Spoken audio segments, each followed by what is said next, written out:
Hey, how's it going? It's JPChivalry going live with Higurashi When They Cry, Chapter 6. Hold on. What was it called? Tsumihoroboshi? Is that right? I'm not looking at anything. So did I get it right? I did. So good. Also, hey Effie, how's it going? Why is the tab not updated yet? Oh yeah, you got the Bumblebee tuna. Tsumihoroboshi. I finished 7. Nice. Tuna was quick. Very quick? Well, that's lucky. I think that was another case of... I went there... Or no. What was the issue? I think the issue was I had to change the arena around it. So that way I could get maximum fishing power. I think that was what was going on. Because that one popped up like very early before I had like the golden fishing rod and all that. Yeah, today's Kage episode was fantastic. But yeah. Oh man. Did you watch the after credits, Effie?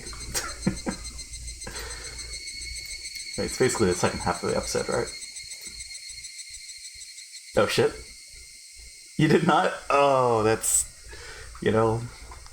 There it is. Because there's a... Yeah, they play the ED, like, pretty early. Like, I think, I want to say 16 minutes in. So, where is it? So it's, like, right after that bit. Right after they play the ED. The ending. Yeah, I thought I was sure. They debated you, Effie. Go check it out. Sounds good. Yeah, it turns out I'm a man whore. Individual opinions may vary. It's fine. It's just, once I do this Terraria thing, sounds good. Well, I did not need to know that. Just putting that out there. It's funny. It's just funny. Oh, man. Listen, people can wear whatever they want, you know, not interested. It's okay. People can wear whatever they want as long as it's comfortable, right? That's the thing. Don't have to take other people's considerations in mind. Yes, but... TMI, I guess so. I didn't need to know. I'm sorry I scarred you, Effie. You can go watch the episode now instead of watching me. Also, I have a minecart. Hey, all right. There you go. There's the minecart replacement. Do you need it? No, I have it. I'm missing the anchor, the treasure map, coral stone block. I think that's it. Because I think I have all the items that you can get pre-hard mode. Well, and hard mode as well. You have a treasure map? Oh shit. I'll have to get that from you later, if possible. Nice. Because yeah, those items are like 1% chance. So... It's, yeah. Sure. Sure. Yeah, if there's anything you need, just let me know. Those are the only 3 that I'm missing. Sure, gotcha. Yeah, 59.8%. Okay. Fishing upon... It's a lawnmower, right? So last time, Rena got debated. Now, I'm gonna see how this all plays out. Starting chapter 10. Zombie fish? Yeah. It's a little grody. Lunch takeout list number 3. I think we're good to go. They're trying to collect 100% items, right? Yeah. I mean, it's a goal. I mean, we'll see how long we stick with it, but if you're fine with it, I'd be happy to help with that once I'm done fishing. Sure. If you want to help, I appreciate it. I would appreciate the help. Because, I mean, some of those items are, like, pretty hard to find. It's just percent chance. It's just farming the enemies that drop them. Getting them to drop. Oh yeah, we never read the Scary Truth today. And yesterday. Because it's the weekend. Because it's Sunday. Hourly wages for 80% of US workers have risen by just 1% after inflation since 1979. Hey, we got a raise. Medorthophobia is the fear of... Okay. Medorthophobia is the fear of an erect penis. Must be a female thing because guys are only afraid of the opposite problem. But that's me. You have that, Effie? Well, those are the scary truths for the weekend. You're afraid? Boing? Exactly, Gus.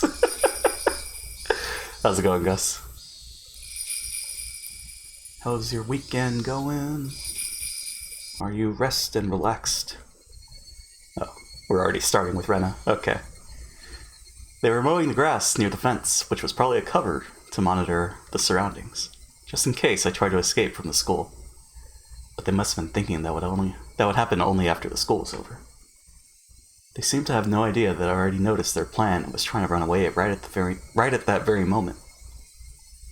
JP, I slept for 16 hours straight today? Damn. I slept for like 7 hours? Because what was it? 3:30 to... It was like 3:30 to 10:50. Yeah, 10:50. You slept for 4 hours? Oh, boy. Stop flexing. Pepe ass. Damn. Well, I'm sure you'll get a better rest tomorrow. Tonight. I couldn't use the front gate since they'd find me easily. I did get woken up because my family came home because they were out while I slept. And then they were like, it's time to wake up. And it's like, nope. It's 3:30. I went to sleep at 3:30. Let me get my hours. And thus I did. But I legit didn't sleep on Friday? Okay. That makes sense. And plus you like sleeping for long hours, right? And that's what you're saying. Or is it someone else? I couldn't use the front gate since they'd find me easily. I moved behind the school building, made sure nobody was around the curry garden, ran through it, and dashed into the forest. I walked through the dense undergrowth, stepping on dead wood and climbing over fallen trees. Right, she's trying to go home, I think. After walking through the forest for a while, I came to a small road. I know many back roads in this village because of our club activities, and that knowledge had finally come in handy. So what should I do now? I'm sure the girl already passed on my message to Chie-sensei. Those men must be going crazy by now, knowing that I ran away. Poor Rena. They don't care, because it's not the guys. Did anyone else talk to Ryuga-san before she left school?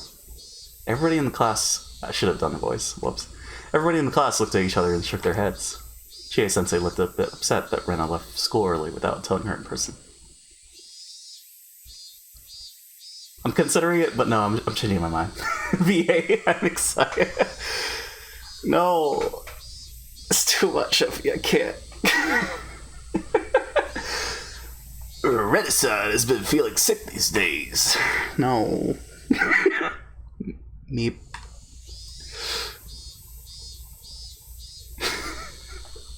Now I'm thinking of your old man voice. For Mion. She left her bag here.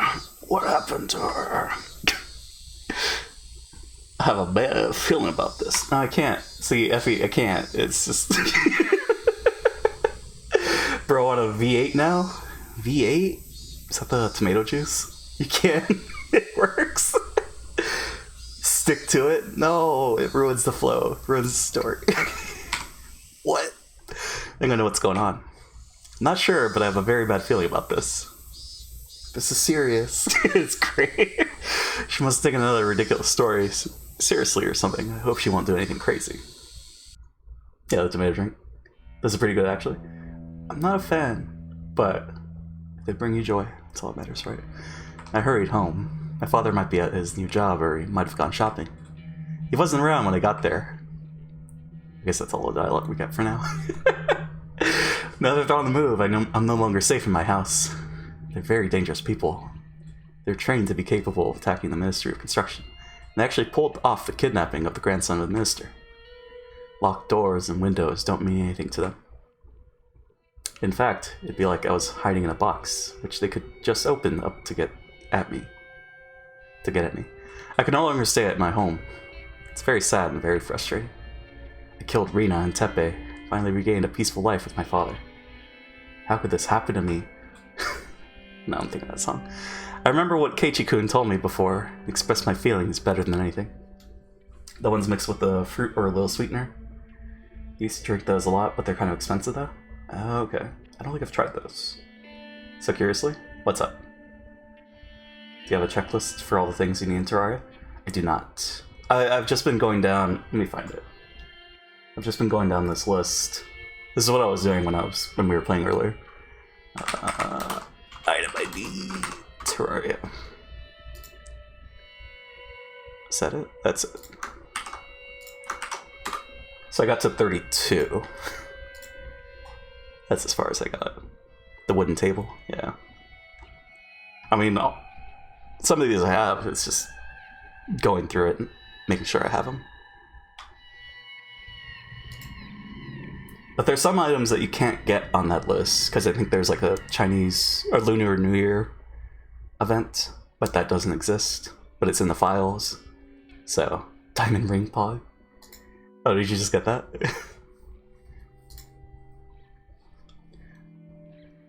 Takato-san left us a huge party gift. Why did she give me those terrifying scrapbooks? Why did she tell me the secret of an unthinkable conspiracy? I did. In the new yo-yo? Oh, nice. Which yo-yo? She got me into this. Didn't do anything. It's all Mio-san's fault. I don't know who's talking, so I can't.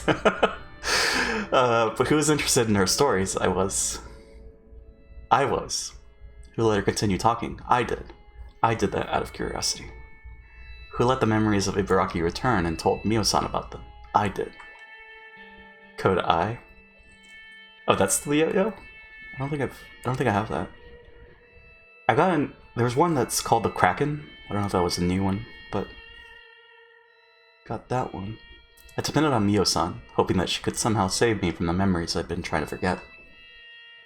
Is she gonna remember I shouldn't have remembered anything about that bizarre incident. If I hadn't, I wouldn't have gotten involved in that unthinkable conspiracy. I could have just played around with my friends today.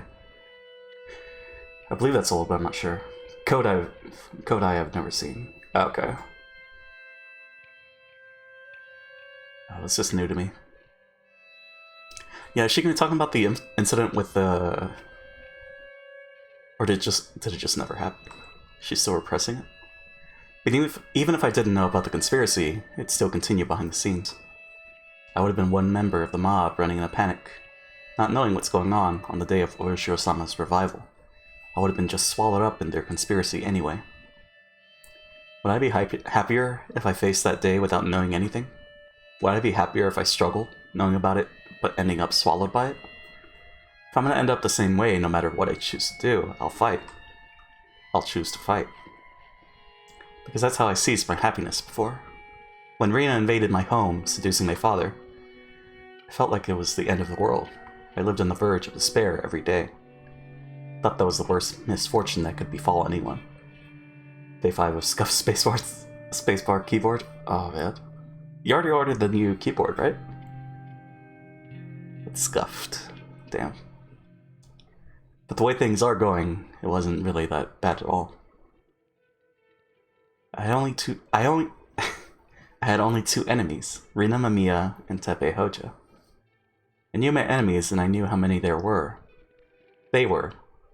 Why am I... I lured them out one by one, and I attacked them in the dark. It was a very easy problem to solve. Yeah, I probably won't be here until Wednesday. Ah, okay. Oh, who are those two? So the one on the left is Satoko's uncle. The one on the right is Rina Mamiya. So now we have Rina, Rena, and Reina. And then, let's see their sprites. And Rina is a bad woman. She is a con artist, basically. And she's the girlfriend to this guy. So. She's got fangs. Hold on. How do I get out of this? She's a vampire. That underwear thing, though? They look like good people. Wasn't that low-hanging pants thing a thing for a while? Low-hanging pants?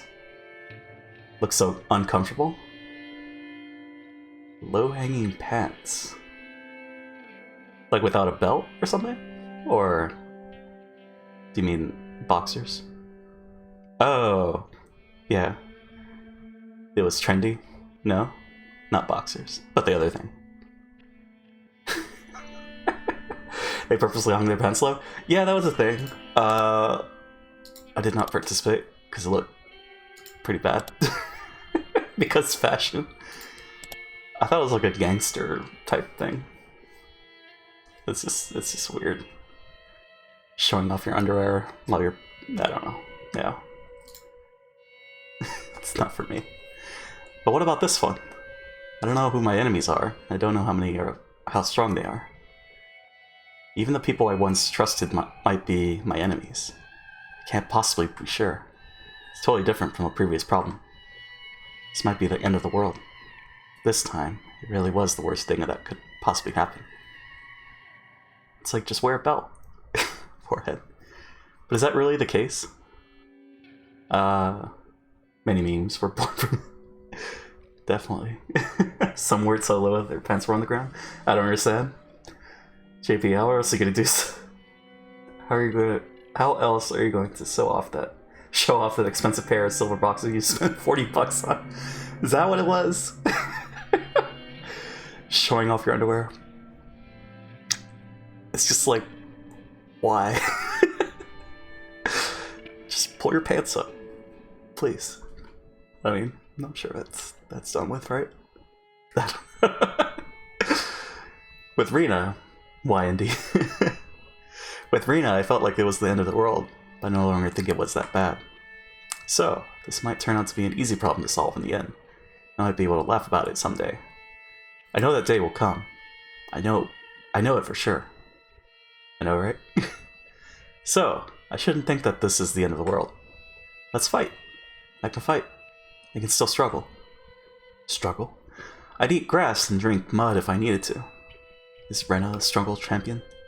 I'm gonna bet on the 1% chance, even though it's unbelievably small. My style just stays constant throughout my entire life, so I don't understand. Yeah, I don't know. Before, I would wear polo shirts. Currently, the style is flannel, just because, I don't know, it's comfortable. Black, slimming, and classy. Rena voice slim. I mean, I guess technically we could do the Rena voice now, because this is her monologue, but... we'll wait for her dialogue. Just talking to someone.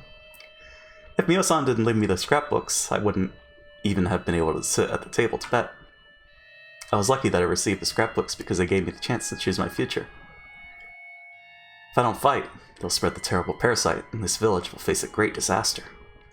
According to the legend, when the demons first came out of the swamp, people became demons right after being infected. And it happened while they're inside the village. These days, symptoms appear only when infected people leave the village, but that only applies to the later, weak parasite.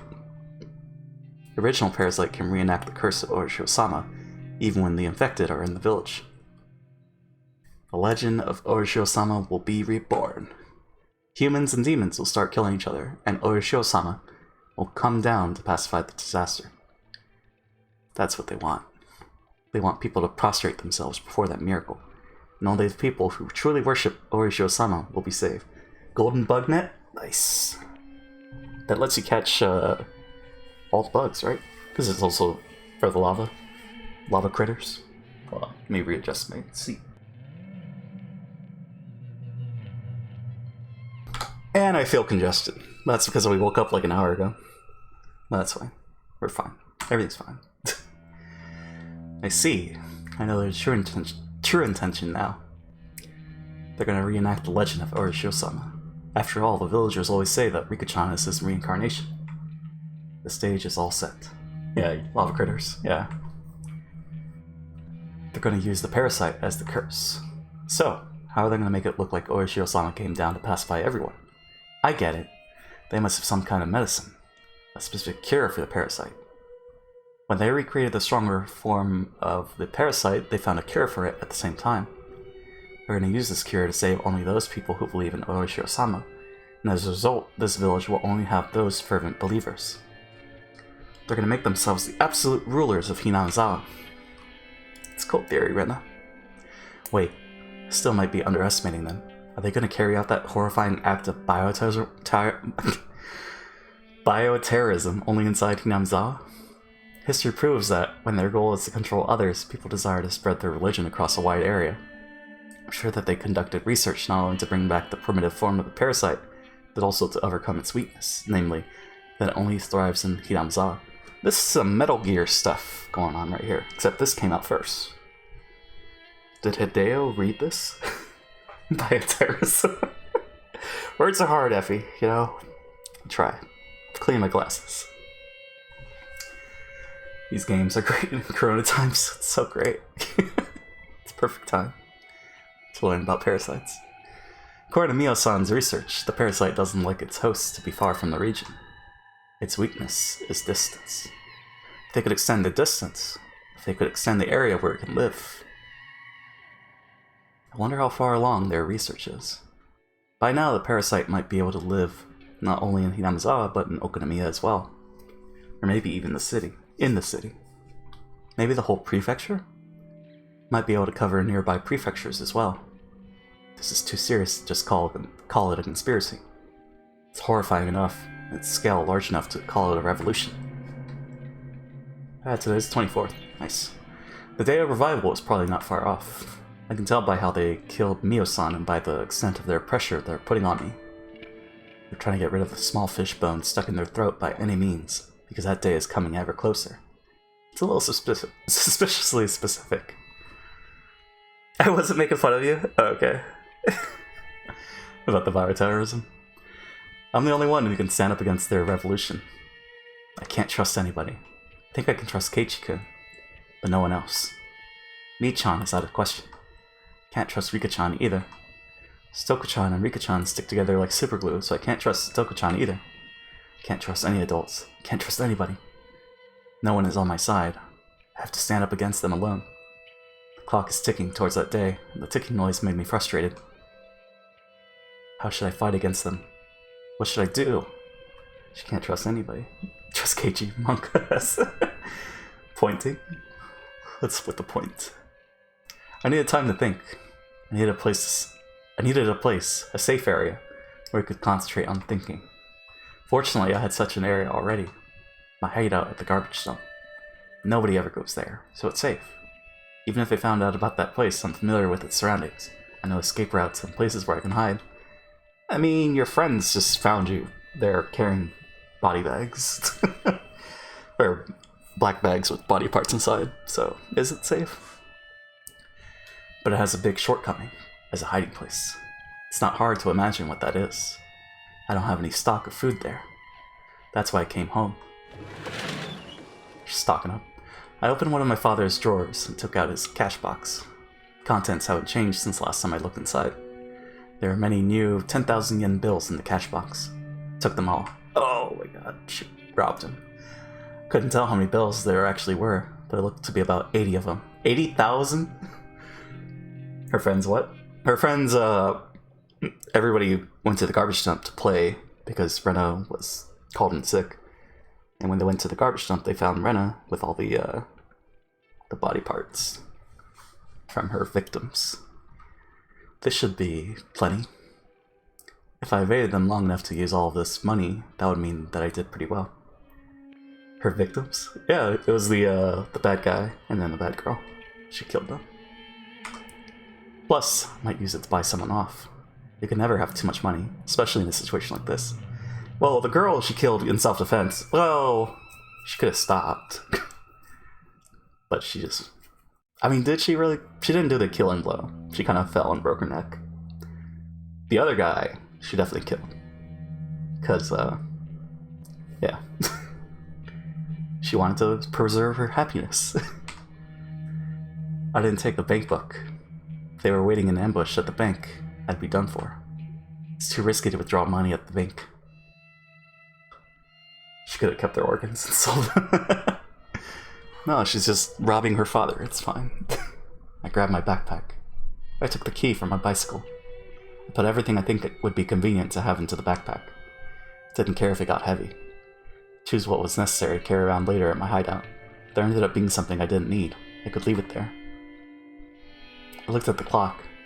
It had been 30 minutes since I came home. I stayed here too long. I rushed out of the house. She didn't run into no dad. Nope. Okay. They're not heavy. They're my victims. It's like, what? Oh, right. She cut them into 6 pieces, just like the foreman dismemberment. Because I guess she thought it was easy. Turns out it is, I guess. Can't tell if these pronouns are for Rena or someone else. The I. She possessed? She a demon? Also, hey Dirk, how's it going? I went to a small convenience store and bought as much sweetbread and canned food as I could fit in my backpack. An old lady was at the register, probably suffering from dementia. She showed no interest in the extraordinary amount of food I was buying. That's a pretty big assumption, maybe. But as soon as the manager of the store checked the sales that night, he'd find out. The idea didn't bother me, because I could no longer walk around the village in the daylight anyway. Vohayo? My backpack was full, and the cans hurt my back as I walked, but that didn't bother me either. I got to my hideout, still carrying the heavy backpack. I organized the stuff I brought. It was very heavy to carry, but now I had sufficient food. The abandoned construction office still has running water, so I could get some from there.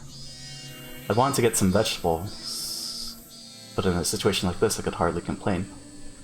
After I organized things, I took out the scrapbooks. I hid here and put my brain into top gear, flipping through the pages. Just speed reading. So now what? How am I going to stand up against this gigantic conspiracy? I need to calm down, stay cool, but also to think fast. There might not be a lot of time, so I'd have to hurry, but I don't know what to do. Is it Wednesday? I think it's Wednesday, right? So that'd be 19, 20, 21, 22, 22. Okay. It's easy to run to school in the morning when I oversleep. It's easy because I know where I should go.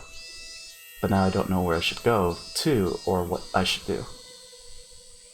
Because on Tuesday she played a game, and then right, today should be Wednesday. Now that I've come to this point, I should tell Higurashi-san everything.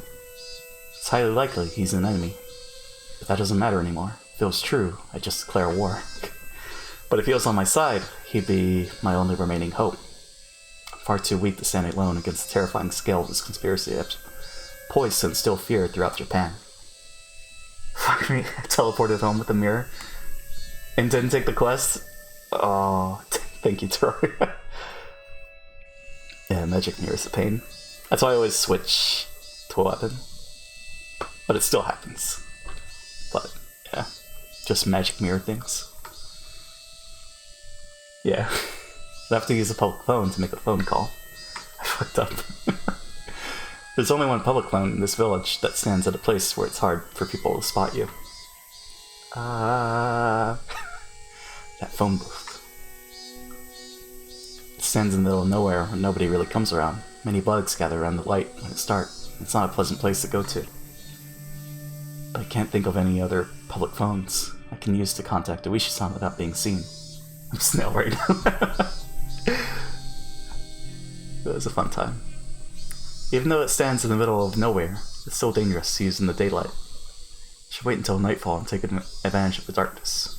I heard that Higurashi-san has been holed up in the station since Mio-san's murder case, so I should be able to reach him any time. I have the number for the direct line to his office too. Delicious, huh? Did you just say delicious, huh? I don't think I did. Did I? The sky was still bright. Even though I had no time, I still had to wait for it to get dark. Frustrated, I glared at the sunset. I should find something to do. Couldn't waste any time that I had, so there must be something to do. I think you did. Hey. After I thought about it, is it subconscious now? After I thought about what I could do, I found there was something I wanted to confirm. Something I've been worried about. I couldn't do anything else before it got dark anyway. Staying here doing nothing would just make me more frustrated. I made my decision. I left the hideout. Blame Dirk. Rena's father paced up and down restlessly in front of his house. Bicycle appeared, its rider ringing the bell. I don't know. Police officer! Here! Over here! No, I can't. Police officer from the Hinamizawa police station had shown up. I don't even know what voice I'm doing. Having rushed to get there. See, I got Yogi Bear, hey woo woo. I got Johnny Utah. What's his name? Jeff Johnny Utah. My name's Jeff. What else do I got? Yeah, that's about it. Anyways. Hope you didn't wait too long. Please tell me what happened. I knew I locked the door before I left. When I came back, the door was left open and he led the police officer into the house. My name's Jeff. And look, my cash box was left open in my room. Is this how you found it? You didn't touch anything? I didn't touch the cash box itself because I thought they might have left fingerprints. I did touch the contents a little bit to check what was missing. What did they take? They didn't take my bank books or my personal seal, but they took the cash. Give me the cash. Delicious San and Bear Chan. Oh, is it Kumigai? They didn't take your bank books or personal seal, huh? You were lucky.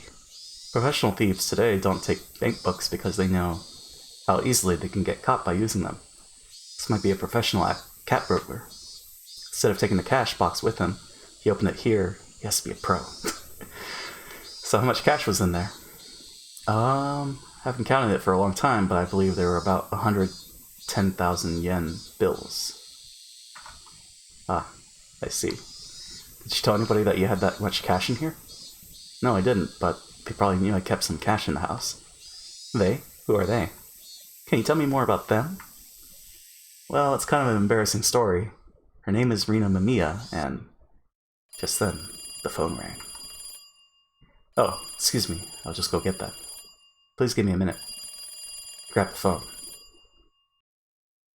Hello? This is the Ryugu residence. Ah. Hello. This is Mibara. Oh. Is Renaissance there? Delicious Sun is calling. Is Keiichi? No, she hasn't come back from school yet. She hasn't? I'm very sorry, but I'm in the middle of something right now. Can you call back later? I'm sorry. Bye. He hung up after that.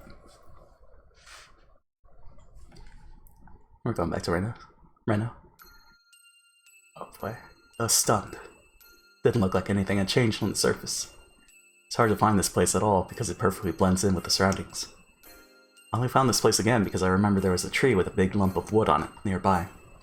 The spot where I buried the corpses was perfectly camouflaged, as if nothing had happened. That's why, at first, I thought I came to the wrong place. But I can make certain once I stick a shovel in the ground. Why is she digging up the corpses? She'll be able to tell right away whether this place was dug up before or not. After several false starts, I found the exact spot where I buried the corpses. But the biggest problem of all is that there are no bags in there at all. Oh! Okay. Maybe she chose the wrong spot. Why? How come? Did I bury them deeper than this? No, I didn't. I remember exactly how deep I buried them. I know I didn't bury them deeper than this. I wasn't expecting this. I came here to check the corpses. I just wanted to do that to kill some time. Didn't want to stay in my hideout doing nothing, so I came here to check if the corpses I buried were still there. And make sure that they were still there, and I'd feel relieved. It's supposed to go like that. So it's just like chapter 3. Bury me, break me down. What's that song? This is such an unexpected turn of events that I broke out into a cold sweat. What's going on? What's going on? I don't need to calm down and think about what happened. Corpses can't come back to life and crawl out of the ground, especially when they're in separate parts. Someone must have dug them out. The kill, 30 seconds of Mar. Who did it and for what purpose? Did anyone happen to see us burying the corpses here? Did they dig them out after we left? What if they handed them over to the police? No, it can't be. It's been quite a while since the day we buried them here. It's before the Watanagashi festival. That was like, what? Late 2000s? Early 2010s? So the police did find the corpses when Oishi contacted me. He had to know about Rina and Teppei, but he didn't tell me anything about them. I don't think he was hiding anything on purpose either. So that means the police don't know about Rina and Teppei yet. They do now. Then why are the corpses gone? Well, I mean, they just know that they're missing. That would leave only one answer. Who knows about this place? One of us came back here, dug out the bags, and took them away. First person who comes to mind is Mion, Sonozaki family, but I can't think of a reason why they would do that. The murder of Rina and Teppei has nothing to do with them. I'm sure they don't want to get involved either, let alone be falsely accused. They must want to stay as far away from this case as possible. Why do they want to keep the corpses? It's like keeping a Joker even though you'll lose if you have the Joker by the end of the game. If I was Michan, what would I do? What would I do if I was club president? You would win. Because she's a winner. She wins all the time. My character is now a beautiful mermaid. I say this while we read murder text. It's totally appropriate. It fits. Question mark. The Joker is a card that you want to get rid of, at least in the game I mentioned earlier, but it becomes a powerful card in other games. What kind of game would that be? An electric shock ran through my spine. At the same time, I realized it. They were one step ahead of me. The Sonozaki family got the corpses to use them as a Joker, as a wild card. They try to use them to sell me out to the police. The Sonozaki family is trying to kill me using their death squad, but they want to have insurance just in case they fail. Now they just went to Texas. To pretend. The thing they're afraid of the most is that I might work together with the police. If they could prevent that from happening, I have no one to work with. If that happens, I can no longer run away from them. Still be a fish in their pond. To be fair, Effie, Rena hasn't murdered anyone in like a week. Not wrong. What was it, like Tuesday? Of the previous week? They're gonna use the corpses to sell me out to the police for the murder of Rina and Teppei. If the police started seeing me as a suspect, they'd never listen to my story. They could have been my last hope, but this would certainly turn them against me. Mion killed people? No, Rena killed people. I mean, Mion maybe killed someone. Probably not. She's still best girl. But I'm sure the Sonozaki family doesn't want to use their Joker unless absolutely necessary. As in... After all, Mion and Sonozaki helped bury the corpses. Plus, they don't want the police to hover around Hinamizawa when the day of revival is so close. As in, I heard Sonozaki. Oh! Right, she's talking about the death squads. So, that's, I guess, where the kill people comes in. But they don't have death squads. When I call Oishi tonight, I'm gonna ask him for help. I'm gonna tell him everything, including the things I haven't even told Keiichi-kun. I don't know if Oishi will believe me. This is a gamble. My chance of winning is very small, plus my worst enemy has the Joker, the bags with the corpses inside. Shion does have a high kill count in other arcs though. She does. I'm impressed with Mion. That's just what I expect from the leader of our club. This is a battle that I'm betting my life on. But to Mion, this is like a board game, taking place across Hinamizawa itself. I grinned, repeating to myself that it's just a game. Put my life on the line for every club activity we do because I don't want to suffer the punishment. This time, that's become the literal truth. It's just a game. If you die in the game, you die in real life. There could be only one reason why they're trying so hard to drive me into a corner. It's because they're afraid of me. I assumed I was just a little girl with no power running about in confusion. But my enemy must not be thinking that way. If they didn't think I was a threat to them, they wouldn't take risks like this to drive me into a corner. Yes, yeah. That means Scrapbook's Mio-san left me must be way more dangerous to them than I think they are. I see. They have a Joker. But so do I. The Joker I have is so deadly and so powerful that it can break their plot into pieces. That's why they're so eager to find me. Cornered mouse really can bite a cat. I felt my fear towards my enemy fade away all of a sudden. Just as I fear them, so do they fear me too.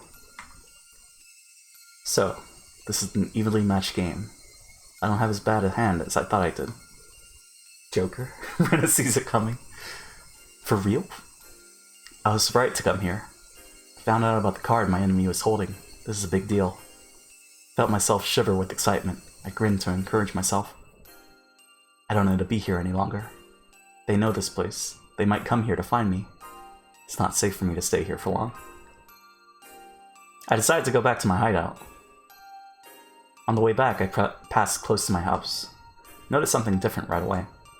I hid behind a bush, looked at the front gate of my house. My father was talking to a police officer. I strained to catch their conversation. Yes, she usually parks it there. My father pointed to the place where I usually parked my bicycle. Okay. Please let us know whenever your daughter comes back. We'll try to find her as well. Michan, you're good. Did you already play your Joker? Mion always starts a battle by attacking without hesitation and wins. It seems like the police are already after me. My chance of being able to explain the conspiracy to Delicious-san was already small, but this makes it even smaller. No. That's why I'm gonna talk to Oishi. He sees the Sonozaki family as his enemy. He's trying to expose everything about them before his retirement. That's why he'll be on my side. He's not gonna fall for their trick. Glowing mushroom fish? Oh yeah. Wait. Did I catch that? I don't think I have. Of course, there's a very high possibility that everything was part of their trap from the very beginning. It's possible that he claimed the Sonozaki family was his enemy in order to make me believe that he's on my side. But their Joker is actually giving me hope. If Oishi is one of them, it would be too early to play their Joker. Oishi isn't one of them. That's why they got the Joker, so they can play it before I go to the police. No wait, that might be a trick to make me think that way in order to make me trust Oishi. When Mion gives me two choices to choose from, it's usually better to choose the one I like without thinking too much. Mion, after all, likes to guess people's intentions in order to confuse them. So when you think about a choice too much, you're already in your trap. I'm gonna do as I planned. I'm gonna call Oishi after it gets dark.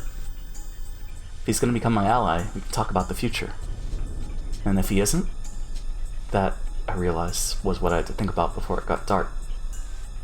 Oh. Oof. Poor Rena. Well, I mean, we'll see how this all turns out. I think that's the intermission, right?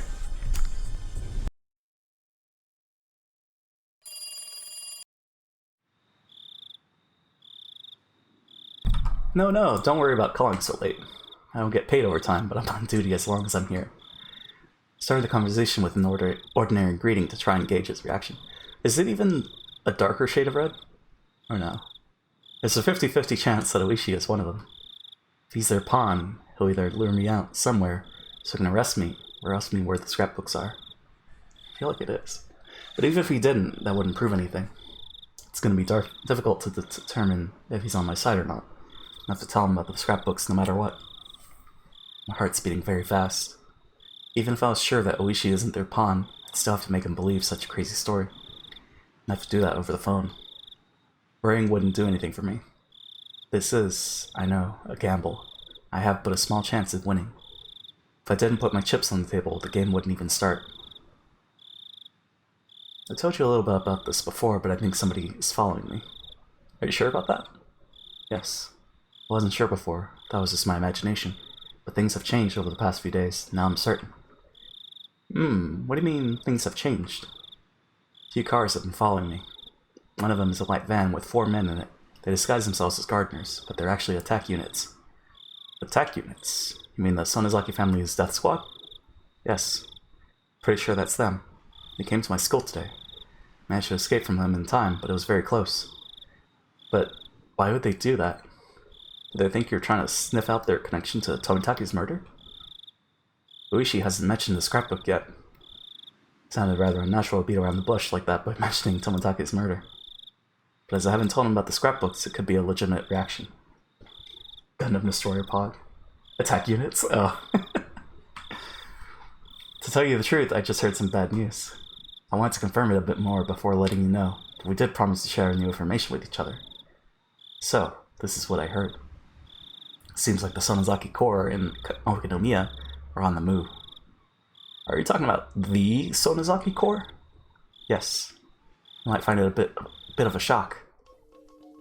They ordered their greenhorns to find a certain person. A certain person? Oh wait. Hold on. I was reading that wrong. I thought... Okay.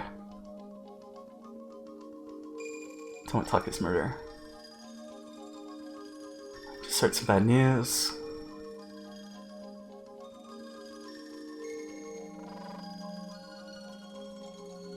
Because a certain person has run its line, right? This music? It's pretty good. My heart stopped for a moment upon hearing that. Are they? It's hard to believe, but you're the person they're looking for. They're trying to find you. I just got this information, so I don't know the reason why, but they're mentioning your name. So, you believe my story that my life is in danger? It is? Yeah. Yes. It matches with my information perfectly. Ryuga-san, what's going on? Do you have any idea? What they're really looking for are the scrapbooks I have. They want to know where they are, and they believe that I'm hiding them. They must be thinking that they'll be able to hide their information in the scrapbooks forever if they succeed in shutting my mouth. But I couldn't tell Oishi about that yet. I answered his question by asking him a question. What about you, Oishi-san? Do you have any idea? Can't think of anything. No, I'm afraid I don't. It's hard to believe that the Sonozaki Corps are using their resources to capture an individual like you. But it's true. It came from a reliable source. Might be the Sonozaki family who are after me, not just the Sonozaki Corps. It's very unusual for them to take an action like this. They only do this when one of their people runs away with their money, or something like that. It's usually about some kind of trouble within the group. They never done things like this to an honest person like you. Well, I'm honored to be the very first one, but I need you to do something other than tell me that they've never done this before. I just murdered another crab? Monka. I understand, Ryuga-san. Please calm down. Isn't it your turn to tell me something now? What do you mean? Like I said, Sonozaki Corps don't take action like this often. They might be under some kind of misunderstanding, but still, it's very unusual that they would do something like this. Are you sure you have no idea? You could have gotten them confused about something without you knowing it. My guess is that you snuffed around the Sonozaki family and found out about a secret of theirs, or they think you did. You can't leave them to mobilize like that by doing nothing. What you did must have been obvious to them. Are you sure you have no idea? Is he my ally or my enemy? I still can't figure it out. This is it. Make your decision, Ren and Ryugu. Maybe they're after me because I have Mio-san's scrapbooks. Mio-san? Mio Takano? Her scrapbooks? What do you mean? If he was my enemy, he wouldn't be able to hide his excitement. But his voice remained steady, and it didn't sound unusual when he said the word scrapbooks. Well, I met Mio-san at the library a few days before she was murdered. We talked and got along well, so she let me borrow some of her scrapbooks in which she wrote about her studies. Scrapbooks? Her studies? Yes. Mio-san was studying the history of Hinamizawa. She summed up her findings in those scrapbooks. I think when they killed Mio-san, they found out that some of her scrapbooks were missing, and also that she gave them to me. They're after the scrapbooks? Ryuga-san, what in the world are you talking about? She collected all her research about Hinamizawa and its ancient past as Onigafuchi into these scrapbooks. She wrote about the origin of Orishio-sama's cult in them too. The origin of the cult of Orishio-sama? You mean the story about the man-eating demons? Yes. In her research, she discovered a very important secret about Orishio-sama. The secret was extremely blasphemous for the people who worship him. I see. Those people, the most devout believers, couldn't accept the result of her research. Oishi was taking notes. I could hear him writing something while he spoke. He's just scribbling. It's fine. They killed Mio-san, and they're trying to get out their scrapbooks.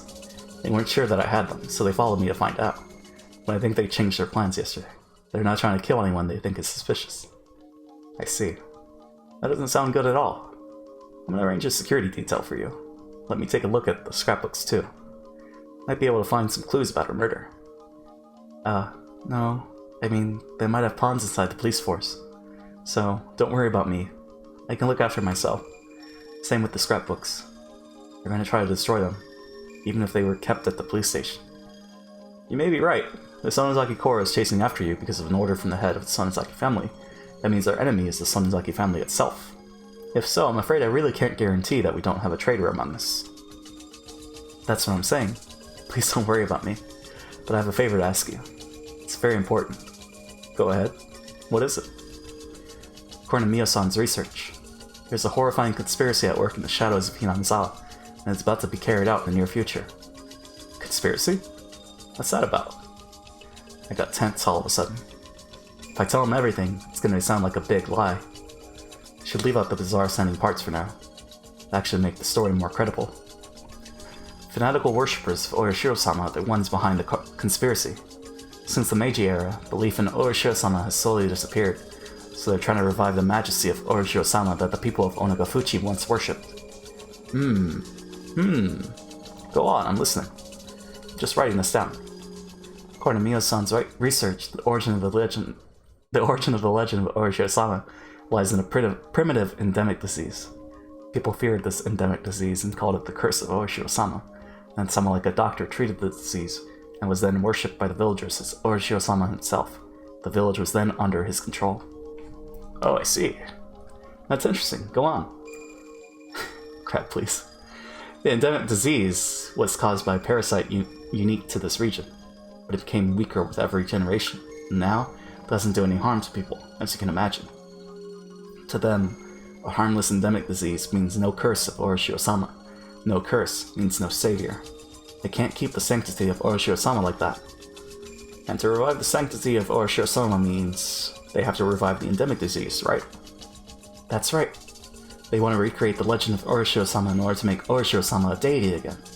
That's why they're trying to create the original parasite, because it can bring back the more powerful strain of the endemic disease. The true intention of a series of mysterious deaths was to test the results of their research. Now they finally succeeded, reenacting the maggots disease with Tomitaki-san. It took them 5 years, but they managed to bring the parasite back to its original power. What the hell? Their goal is to spread the parasite, use the cure they've developed to save only the people who believe in Orishiro-sama, and create for them a paradise. I like how she said she was gonna leave out the bizarre parts, but, you know. Are you sure it's all true?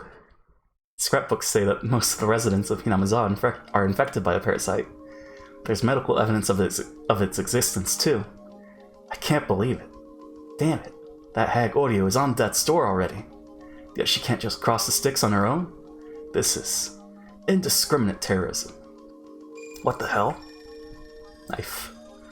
The original parasite could only survive around Hinamizawa, but there's a high probability that they've improved it to be able to survive in a wider area.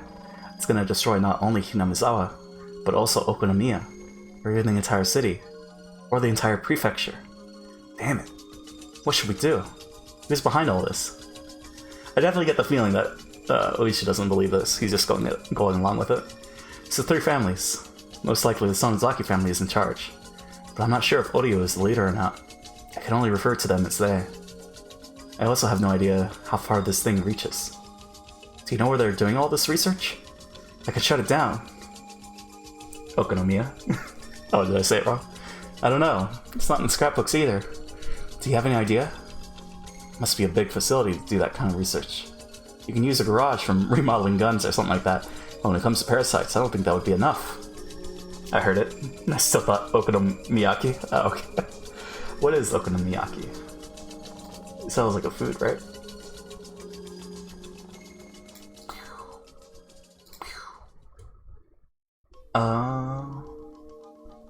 That does look good.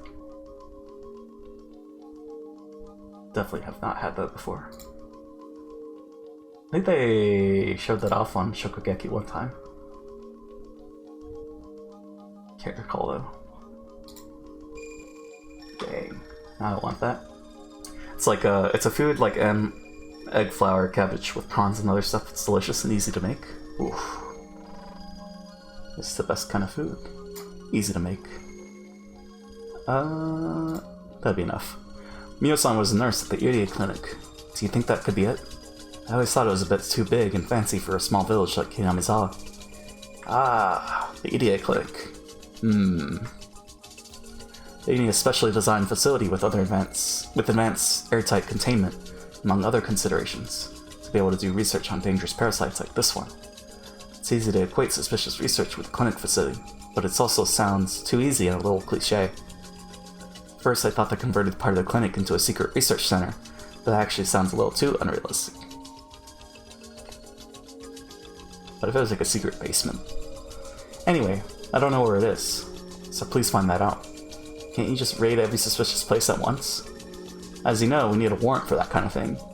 There's a way I can get one even after doing the raid, but I need conclusive evidence that it was actually the research building in question in order to do that.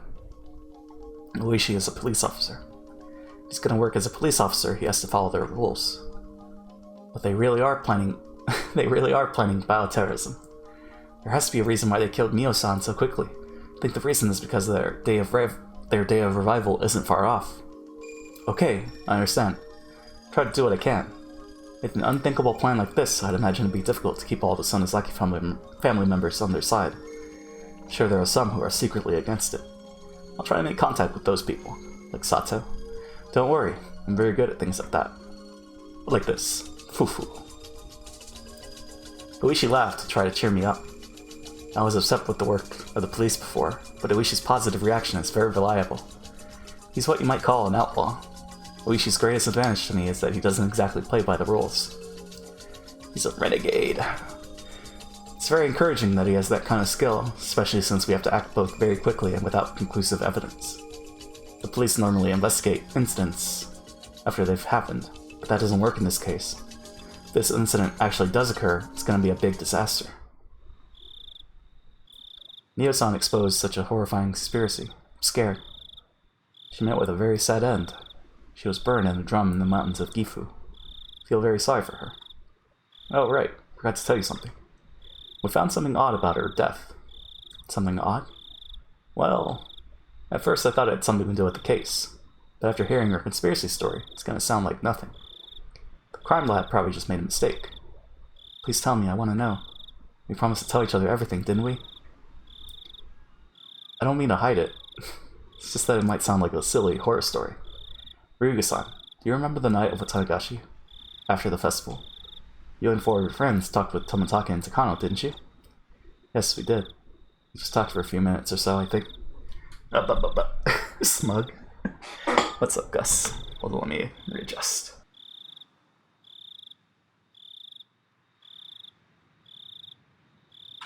Okay. Discord, OBS, game. Well, we found Takano's dead body that night, but the crime lab in Gifu Prefecture said that she'd been dead for 24 hours when she was found. That doesn't make sense. If that's true, she had to be dead the night before the festival. What's that supposed to mean? I'm confused. If she was found dead on the night of Watanagashi, and she had been dead for 24 hours, that means it's not her body. In short, it means she was already dead on the night of Watanagashi. So, the Takano whom you saw on that night was a zombie. I got you, didn't I? Well, like I said, I think they just made a mistake. Felt my brain freezing over. I wish she laughed, saying that it sounded like a horror story from summer camp. But actually, the fact that Mio-san's time of death was off backed up her incredulous theories. I haven't mentioned this one to Uishi or Keiichi-kun. If I did, they'd start to doubt everything else I've said. That's how absolutely unbelievable this theory is. At any rate, the mismatch with the time of Mio-san's death means a lot. What irony. Mio-san came up with a theory, and she proved it correct with her own life. No, not yet. This doesn't prove anything yet. If her theory is true, it might happen again.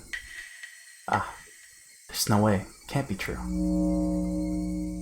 I still can't believe it. But Uishi just said it. He said Mio-san was already dead on the night of the festival. It means that the Mio-san who was walking arm in arm with Tomitake-san on that night wasn't Mio-san. Mio-san was already dead, so that wasn't her. That means she was... I felt a new sensation, one I'd never felt in my life before. It wasn't an ordinary kind of dread. It was fear of the truth. Manga W. No. Fear is worse than the fear of accepting a truth you don't want to believe. Compared to this fear, the fear of being stalked by the Sonozaki family or being burned alive in an oil drum looks silly. That's how deep of a fear I felt. I felt it crawling over my body, all over my body. Ryuga-san, please, listen to me. I understand you don't trust the police. It's true that the Sonozaki family has control of the entire city. There are some traitors at my station too. But you're in danger. You can trust me. I want you to trust me as an individual person. I can provide shelter for you. It's in a place nobody knows but me. Please trust me. I don't doubt Oishi at this point. I actually think he's very reliable. I would have said yes without a second thought. But the situation has drastically changed. If Mio-san's death backs up this unbelievable truth, I trust Oishi. I believe he'll find the enemy and take them down. But I'd rather protect myself on my own than let someone else do it. Evil, delicious son. If the unbelievable truth is real, then I couldn't trust anybody except myself. No, even myself might appear before me, too. Oishi-san, thank you so much. Anyway, please find their research center and put a stop to their conspiracy.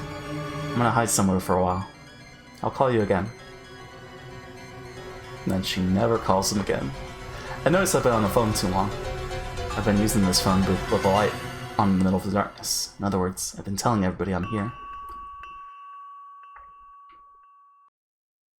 Where's Rika-chan? Hello. Hello. She hung up. Oishi wanted to talk more. He clicked his tongue and put the phone down. His junior, Kumagai, rushed into the room. Oishi-san, it's getting really bad now.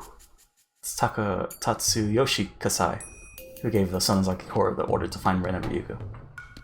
Kasai? Kane Sonozaki's right-hand man? Tatsuyoshi Kasai was a pretty high-ranking big shot, even amongst the boss's younger brothers.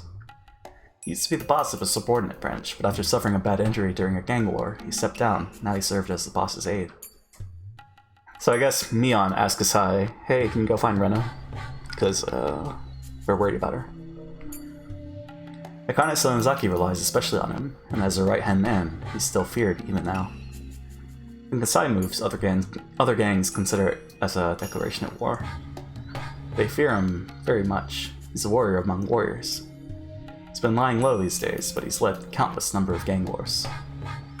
He's also the leader of the professional attack squadron that went to the US to receive military training during the dam conflict. They were crazy enough to think of attacking the Ministry of Construction for real. Looks like it's causing quite an uproar among our informants. They're saying that Ren and Ryugu must have found some kind of information that's very inconvenient for the Sonozaki Corps. I'm impressed at how to the point our informants actually are. Still, this is getting serious. Sato-san thinks it's the tape audio in the Ministry of Construction recorded during their secret negotiations. If that's true, it's going to cause quite a few deaths. This is more serious than that, Oishi thought. If her story is true, this is a massive conspiracy. It's going to cause more than quite a few deaths. It might destroy the entire village, or even the entire prefecture. This is going to be the biggest terrorist strike in history. Ren and Ryugu is in danger. Kuma-chan, arrange an unmarked patrol car to keep watch on her house. As of today, we're going to put Ren and Ryugu under protection. She's convinced she's being threatened by the gang. I'll talk to the section manager later. Well, actually, Ren and Ryugu seems to have run away from home. A police officer confirmed that a lot of money disappeared from her father's cash box. Sounds like she took it and ran away. He also had a call about a car belonging to the Sonozaki Corps parked in front of her house, too. What? Why didn't you tell me that sooner? Ren and Ryugu is in great danger. She wasn't calling me from her house then. Need to find her right away. Get me a car. Arrest the people parked in front of her house. Get some guys over here. You're coming with me. Yes, sir. Oh. Oh, Shion. Heyo, about to go to sleep, but just dropping by to say I can chat again. And that Felix Express girl. Nice. Congrats on getting your account back. Your email, I guess. Gmail. Felix Express girl, though? Are you? Oh yeah, that's right. You're watching the director's cut of ReZero, right? I mean, that's like your opinion, man. But have you seen long-haired Ram? I should probably post it in the not safe for work channel. What about Kaguya? Well, we all know it's Hayasaka there. What? Renaissance wasn't at home? It's pretty late. Have you watched any more Full Metal Alchemist, Mr. Wu? Yes. I waited in front of her house for a while, but she didn't come home. Maybe she's at a friend's place. She might be at Sis's house with her other friends, doing their club activities or whatever. So Shion sent Kasai? I mean, I guess that makes sense, because Kasai always hangs out with Shion. Shion's lying down on the sofa, picturing her sister and her friends fooling around and playing games like they always did. Thought so too, so I stopped by Mio-san's house, but Rena-san wasn't there either. Mion-san was worried about her too. Oh, really? Well, I wonder what happened to her. No, as Effie said, I'm currently watching Love is War. Oh, you are? Nice. How's Love is War watch going? Also, yeah, we did a semi all-nighter last night. That's when we watched the Nina episode. Oh, okay. Right. That's like, what, episode 9? Episode 8? Somewhere around there. It's pretty early, I think. She might have been caught by some hoodlum, though that would be unusual. I already told my staff to look for her just in case. I don't think that's what happened. She's not as weak as she looks. Anyway, why did she want to see me? Kasai took off his jacket. Oh, right, because Mion wanted to meet with Kasai. Or, Rena wanted to meet with Kasai. Right. So she passed the message along. Shion only told him to go see Rena because she heard that Rena had requested to see him in person. Oh, thought I told you. She said she found something you lost. Rena-san wanted to give it back to you in person. Hey, I guess she likes you or something. Oh, please. Anyway, I hope she's alright. Right then, the phone rang. Kasai answered it while loosening his tie. Yes. I understand. At once. Kasai sounded very serious, and Shion immediately figured out who he was talking to. Who was it? Is it my father? Yes. The Sonozaki family has sent out an order to find Rena-san right away to bring her to the main house. You mean Oryu gave the order? I wonder what Rena-san did. Does she have to peel off her own fingernails? Hope Oryu goes easy on her. Poor girl. Oh man. Also, can't wait till season 2 comes on the Crunchyroll. I'm really enjoying Love is War so far. I think it's on is it gonna go on Crunchyroll? Anyway, still gotta sleep. See ya. Sounds good, Mr. Wu. I think it's a Funimation production. Or Funimation has the license. But yeah. Have a good one.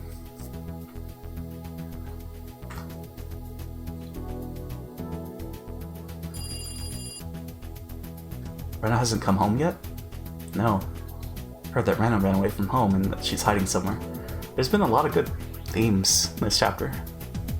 It's very interesting. Hiding somewhere? What do you mean?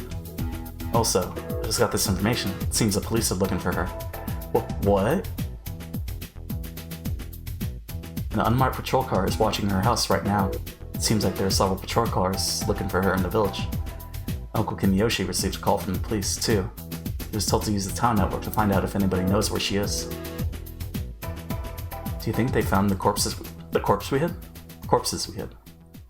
We hid them deep in the mountains. They couldn't have found them that easily. Did I hear Yanagashita? Don't think so. Audio? Try to see what would sound like. We have Kimiyoshi, but no Yanagashita. No worry. Okay. Well, Funimation dubs are on Hulu, plus season 2 is still currently airing. I think so. It'll be a while. Ah, okay. Or what? Oh, okay. That's what that translates to. Crunchyroll, not Hulu. Funimation dubs are on Hulu. Right, but you're waiting for it to be on Crunchyroll. Or not. I'm confused. Anyways. Have a good night, Mr. Owo. No, it's 100% impossible. I guarantee you that. Wow, how can you be so sure? Well, to tell you the truth, I let the Sonozaki family take care of them. They moved the bags to a secret place. Wait, what? So, okay, well, secret place. Calm down. Don't worry about it. Heard that there's a major logging project happening this summer on that mountain where we hid the corpses. So I arranged help and took care of it. Okay. So it was... Maybe it's not. I don't know. I'm confused. I'm wondering if it is Mion that was watching Keiichi. I mean, right, they did cover for him with the alibi. So I guess it is possible that Shion I thought it was Mion's group, or Mio's group. I meant to say Crunchyroll, not Hulu. Oh, okay. Don't ask how that happened. I gotcha. Secret place, more like secret base. All your base art belong to us. Happening this summer on that mountain where we hid the corpses, so I arranged help and took care of it. I see. You're a very reliable person when you're on my side, but you'd be a very scary person to have as an enemy. Hey, I recommend you never underestimate me. Wait, so it's explained how Rena and Mion knew everything that Keiichi was doing? Like on chapter 1? I think it's just... They just knew, maybe? Because they just know. Yes. I think they just have an information network that's pretty good. Which is why, I guess, why Mion is able to hide the bodies, or the corpse bags. And why she was able to hide Keiichi's body. Chapter 3. I just thought it was that's not a great answer, but okay. Sorry. You know, it's fine. It's not like we got a perspective of them, like, looking out the window and be like, oh, she's talking to Oishi. But then there was that little tip in chapter 1 where they're talking about Keiichi. And then they laughed maniacally at the end. Recommend you never underestimate me. That's store 1, though. Store 1? Or story 1. So, it's not the corpses they're after. Then why are the police trying to find her? I don't know. But it seems like many gang members knew that Teppei Hojo and Rina Mamiya were trying to blackmail the Ryuga family. So that might be the reason why the police are after Rena. I don't think they consider her a suspect yet, but they probably want her as a material witness. The store 1 now? Oh, when they went to... Right. When he had lunch. And how they knew Oishi called? That one time they bought ramen from the store? Right. Well, for that one, the Sonozaki family has they own a lot of places, so they would have seen Keiichi and Oishi talking. And reported it to Mion. That's the same thing. Damn it. Rena finally regained her peaceful life. Not gonna let them ruin it. Mion, we need to help her. Of course. I already told my family in Okonomiya to find her before the police can.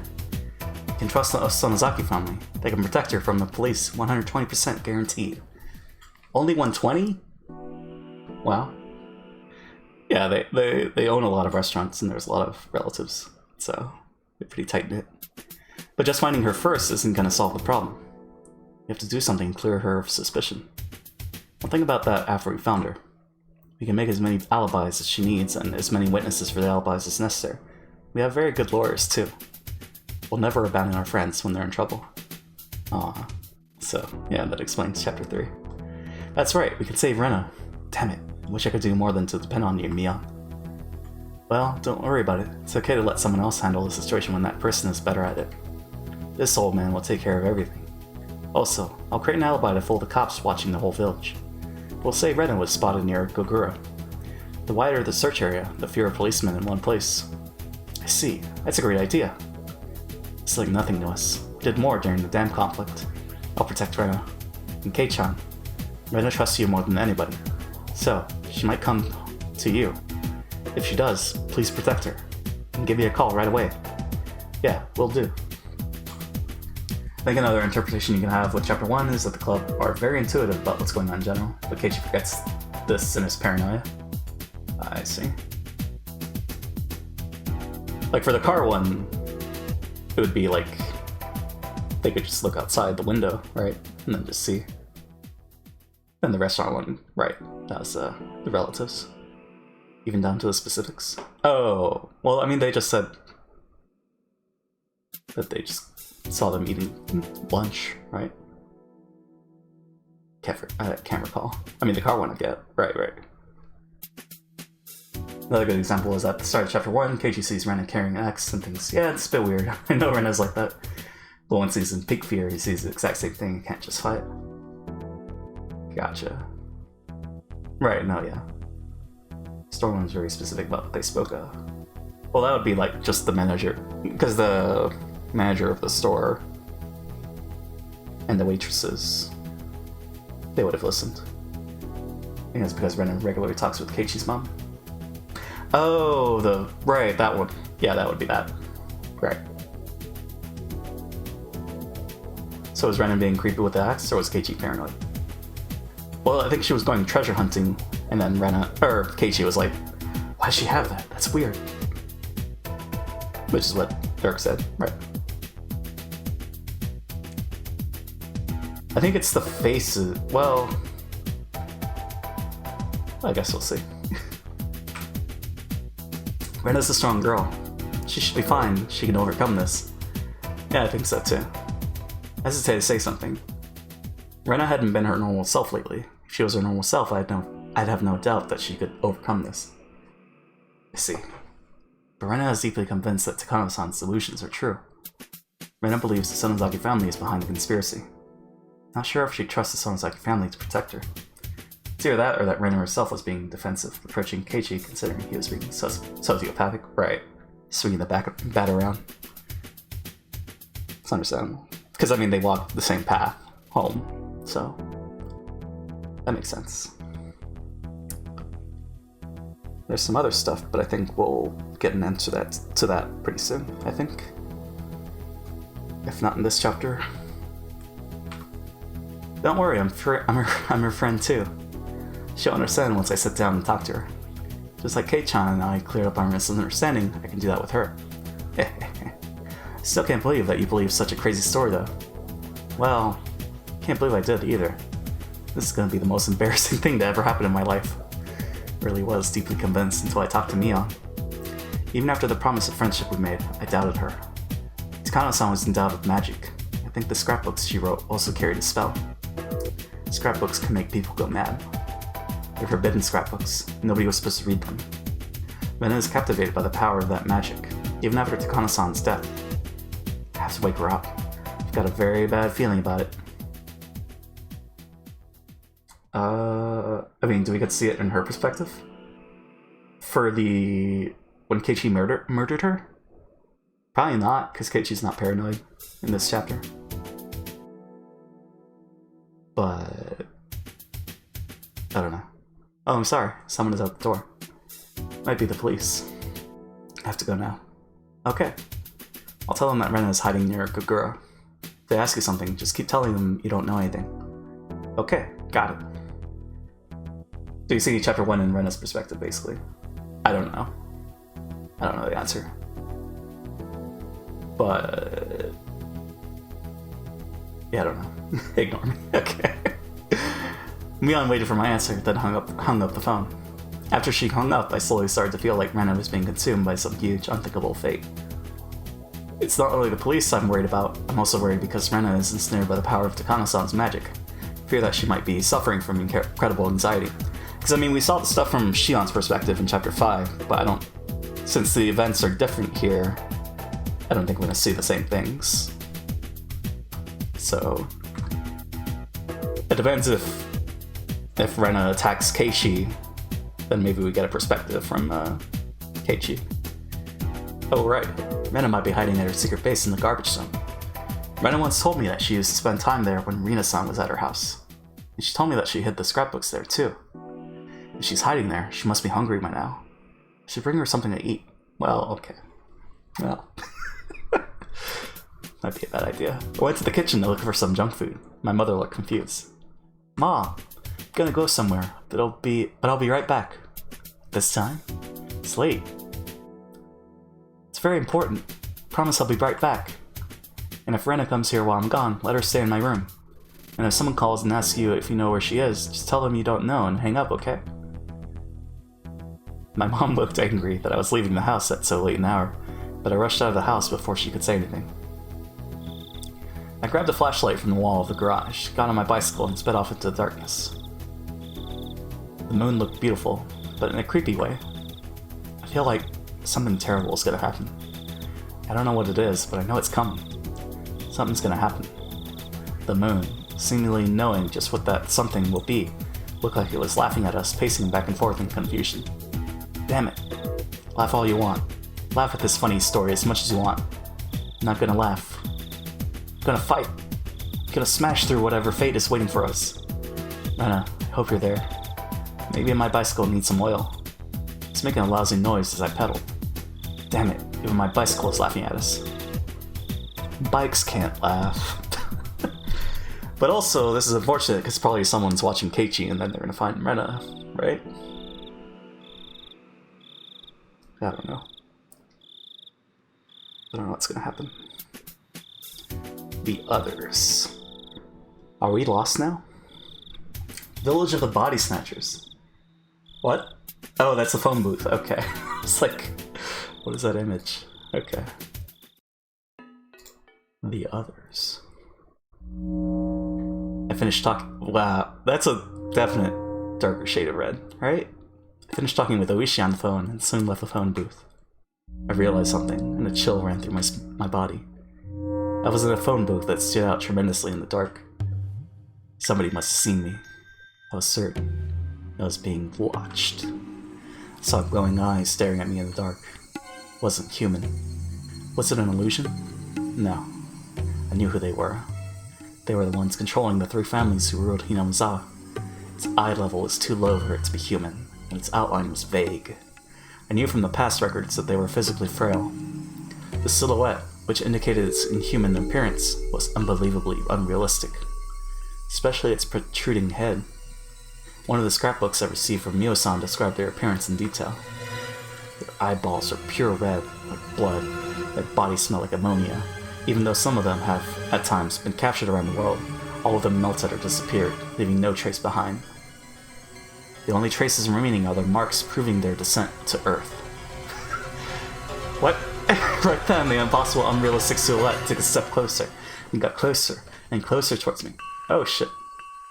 Please stop with that sound effect. Making a realistic noise that crunched across the gravel. The noise pulled me back to reality.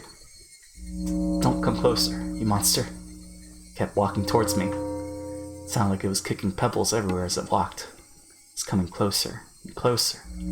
I was scared, so I said the same thing once again. And this time, the glass door of the phone booth I was just in started to rattle and shake. Bang! Made weird noises of being struck by something. I screamed loudly in fear and started running. I ran so hard that it felt like my lungs were about to explode, and then I looked back to find that the thing was no longer chasing after me. Was it my imagination? There's no way it was just my imagination. I definitely heard the sound of the gravel being kicked and the phone booth rattling. But I needed to calm down. Right then, I needed to make my heart stop beating so fast. I have to fight them eventually. The next time they appeared, I was going to strike back at them. I was going to squash their heads with my big hatchet. I protect Hinamizawa. It's my duty to do so. I wouldn't allow them to do whatever they wanted. I saw the lights flickering in my head again. What did she see? Oh, man. Another new theme? Most of chapter 10. Oh no, this is slow. We were just listening to.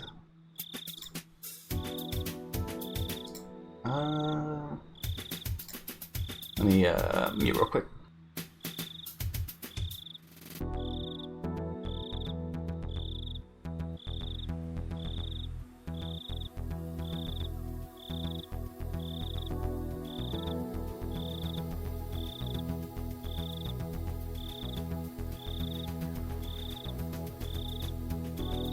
Okay. Oh yeah, let me drink some water. Always start.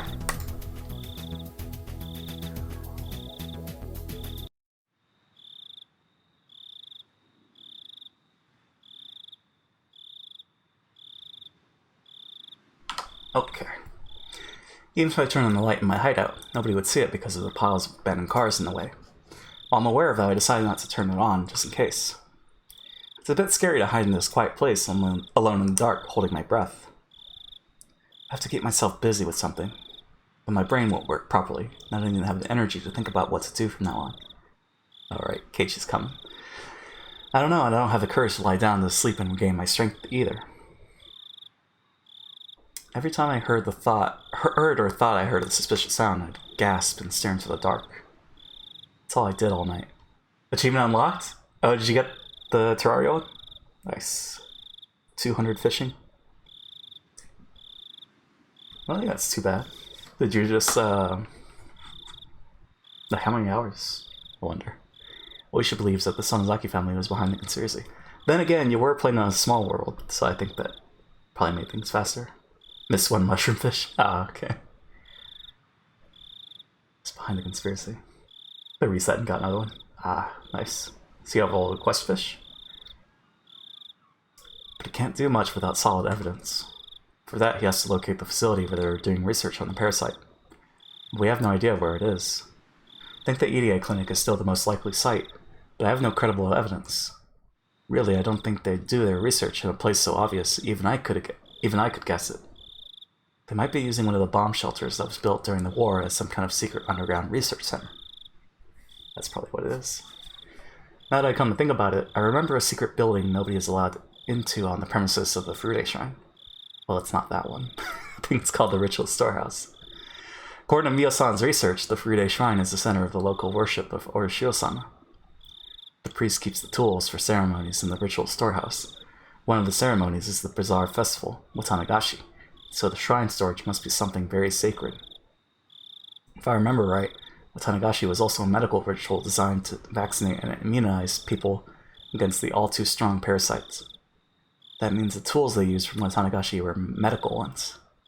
Nope. If my guess is right, the Ritual Storehouse is the most sacred place in the village, as well as the most appropriate building to use for medical purposes. It's suspicious. But it's like torture. It looks like torture. Can't be. There might be a secret research center in the Ritual Storehouse. Ah, damn it. The police should be performing a raid on the Ritual Storehouse, not the EDA clinic. Why didn't I think of that when I was talking with Oishi on the phone earlier? I hope Oishi realizes this too. Should I go back to the phone booth and tell him about the Ritual Storehouse? When I thought that, I heard a car coming closer. I held my breath. What? It's not normal for a car to come here at this late at night. Thought about many possible scary scenarios, which made me nervous. Someone beat Keiichi. After a while, I saw the headlights of the car near the former dam construction office. The car must have passed by me and gone to the office. But it's a deserted, empty office building. There's nothing there. It's not a place where people would visit this late at night. While staring into the dark, the engine of the car stopped. Its headlights were turned off. I could see two flashlights flickering in the darkness. The lights moved into the office building. They must think I'm hiding here. I held my breath and kept watch on their movements. Can't tell who they are. But I bet they're pawns of the Sonozaki family. They know that I ran away from home. They must be looking for me everywhere in the village. Though I needed to conceal my breath, my face started feeling itchy, and I had an urge to stretch my legs. My own body infuriated me. The humidity made me sweat all over, so the back of my knees and my neck had been itchy for quite a while. Scratching would make an unbelievably loud noise, so I decided not to scratch anymore. It usually doesn't make any noise when I just scratch some mosquito bites. Probably just being nervous and overreacting. It's quite the distance between me and them, and I'm in the dark, holding my breath. They wouldn't notice it even if I sneezed, let alone scratch myself. I didn't want to make any noise at all, so I tried to forget the itchiness, but after all that, I ended up scratching everywhere like mad. I have to live in hiding like this for a while. I don't know how long I can go on when I'm so nervous on just the first night. I need to toughen up more so I can remain placid, even in a situation like this. I forced myself to relax, scratched my neck without hesitation, tried to cope with the sticky sweat all over my body. I started getting hungry. My stomach growled. It's a good sign, though, since it means I'm starting to relax. Can't eat yet, though. Make a lot of noise. Decided to wait until they finished looking for me and went away. Go away. Go away. I can't eat it if you go away. It seemed like the intentions I was sending out bore fruit. They had stopped looking around the building. However, I must have concentrated my thoughts too strongly. They were pointing their flashlights in my direction. Did they notice me? No. Not only that, they're walking towards me. Made my body as small as possible, hid under the blanket, and listened for their footsteps as carefully as I could. All the while, I heard their footsteps coming closer and closer. Since the footsteps are coming straight towards me, they must have already know where I am, I think. It's scary. There's no way they already know where I am. If they did, they wouldn't have wasted their time looking for me around the office building. They wouldn't walk as slowly as they did. It's just a coincidence that they're walking in this direction. Since I'm hiding under the blanket, I can't see who they are. I don't know where they're shining their flashlights, so I can't stick my head out from the window to see who they are either. I just have to stay motionless like a rock until I sense that they're gone. They stopped when they came near my hideout. I could hear their conversation. I don't think she's here. Let's look somewhere else. You look over there. I tell by the sound of their footsteps that they went separate ways and that each of them was walking around the piles of trash separately. I made this hideout out of an abandoned car. I just redecorated it. So on the outside, it still looks like nothing other than an abandoned car. But once you look inside, you can instantly tell it's more than that. So they look inside, I'm done for. It's obvious that they're looking for me. They a Sonozaki Corps attack unit. If they find me, I'll be killed for sure. I know all too well that this place is perfect for murdering people. Killed 2 people here myself. If I can do it, it'll be no problem for them, because they're real professional killers. Time to uninstall Terraria? Is it done? But Effie, you gotta give me those items that I'm missing. Unless you don't want to, it's fine. It is done? Okay. Yeah, well, okay. I'll help. Okay. It's fine. Sounds good. Also, hold on, let me shift my chair.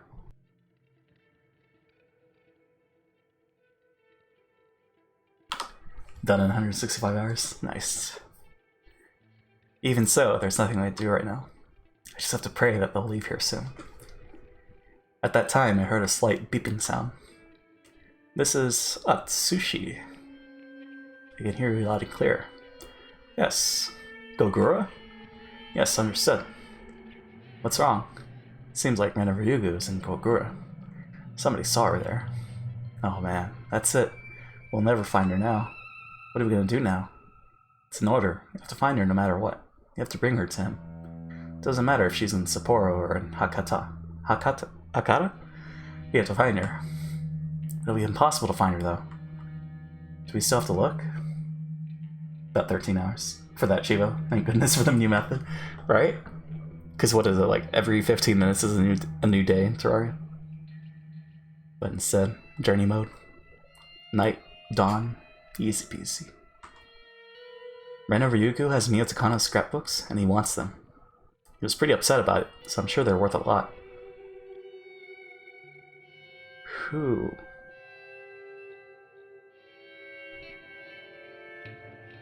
So what are we gonna do? Seems like he recalled the others, except the ones who are watching her house. Yeah, oh god. So we should go back to the office too. Let's have some barley tea or something.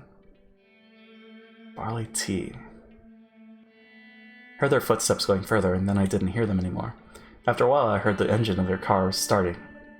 I finally got out from under the blanket and looked outside the window. For some reason, I'm thinking of Coach. But I don't know.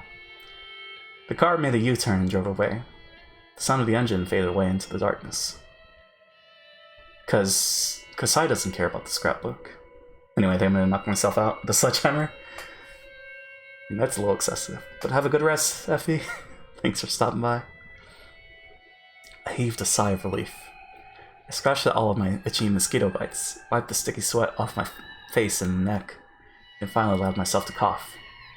I heard their conversation clearly. They're the pawns of the Sonozaki Corps, without a doubt. Matches with what Oishi told me. They said something very important. They clearly said that they're after the scrapbooks. Thank you for understanding what I say. It's no problem. Oh no, now, up until now, I'd only assumed that they were chasing after me because I had Mio-san scrapbooks. I could have forced myself to believe that it was just my assumption. But they said it loud and clear. Oh, sweet satisfaction! Oh, Effie! Effie with the sub. Thank you. Oh, is that the first sub? Nice. You're part of the top 10. The first. Thank you, Effie. I think you're number 5? I think? I might be wrong. Because there's Jimmy, Firefruit, Babby waiting, I think red at one point. But you made it. I don't know about the numbers anymore. You made it. That's cool. Yeah. Thank you again, Effie. Have a good one. They said it loud and clear. We need to find Rana Ryuko. She has Miyotaka's scrapbooks. That's what they said. I don't know about the numbers anymore. They also said that they're keeping watch on my house. Not surprised. That's exactly what I would do if I were them. I can't go back to my house anymore. It's out of the question. But, in fact, they said something way more important than any of that. They said Rana Ryuko was seen in Gokura. Lurk. Thanks to Lurk, Effie. If I was in a normal situation, I'd probably think that somebody saw a look-alike. I'd laugh out loud. But the situation is different now. So because of that, that's confusing her. I see. Mio-san was dead, but she was at the festival. I'm here, but I was in Gokura. Mio-san wrote about it in her scrapbooks, and I didn't want to believe it. They're coming closer to me. I don't mean the Sonozaki family. Something beyond common sense is about to happen. Should I fight or should I run? I don't even know what I should do. I feel like I'm rooted to the spot with fear. Am I about to be eaten? Dramatic irony, right? No. I don't want to be eaten alive. I want to run away if I can't win. If I can't run, I want to fight. I'm going to be happy. I know I am. I'm not going to sit pretty and let them get me. But the enemy Mio-san foretold of in the scrapbooks is coming closer to me, and it's starting to eat me up. I'm in the garbage dump, alone. If I disappeared right now without anybody knowing it, the person who was in Gokura would replace me and start living my life. Nobody would notice the change. My father wouldn't notice it. My friends wouldn't notice it. It would replace me without having anyone noticed it. Wait. Many people close to me might have been replaced already. That's right. The Sonozaki family is plotting bioterrorism. That's only a part of what they are planning. Mice possessed by them don't get scared of cats. As a result, they don't run away.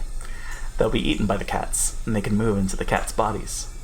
Mice are only used by them for that purpose. It's not that they lose their fear of cats in order to help them achieve their purpose. The same thing goes with the Sonozaki family. They think they're doing things by their own will, but they're just helping them without realizing it. That's exactly how they've lied since long ago, being the parasite. We're nothing but a bunch of mice to them. Most mice are stupid. They don't even notice their existence. They help them to achieve their purpose, thinking they're living their lives by their own will. But very rarely, a mouse with wits is born. This mouse notices that he's being used, and he also notices their existence. But nobody believes him, so it's not a big deal.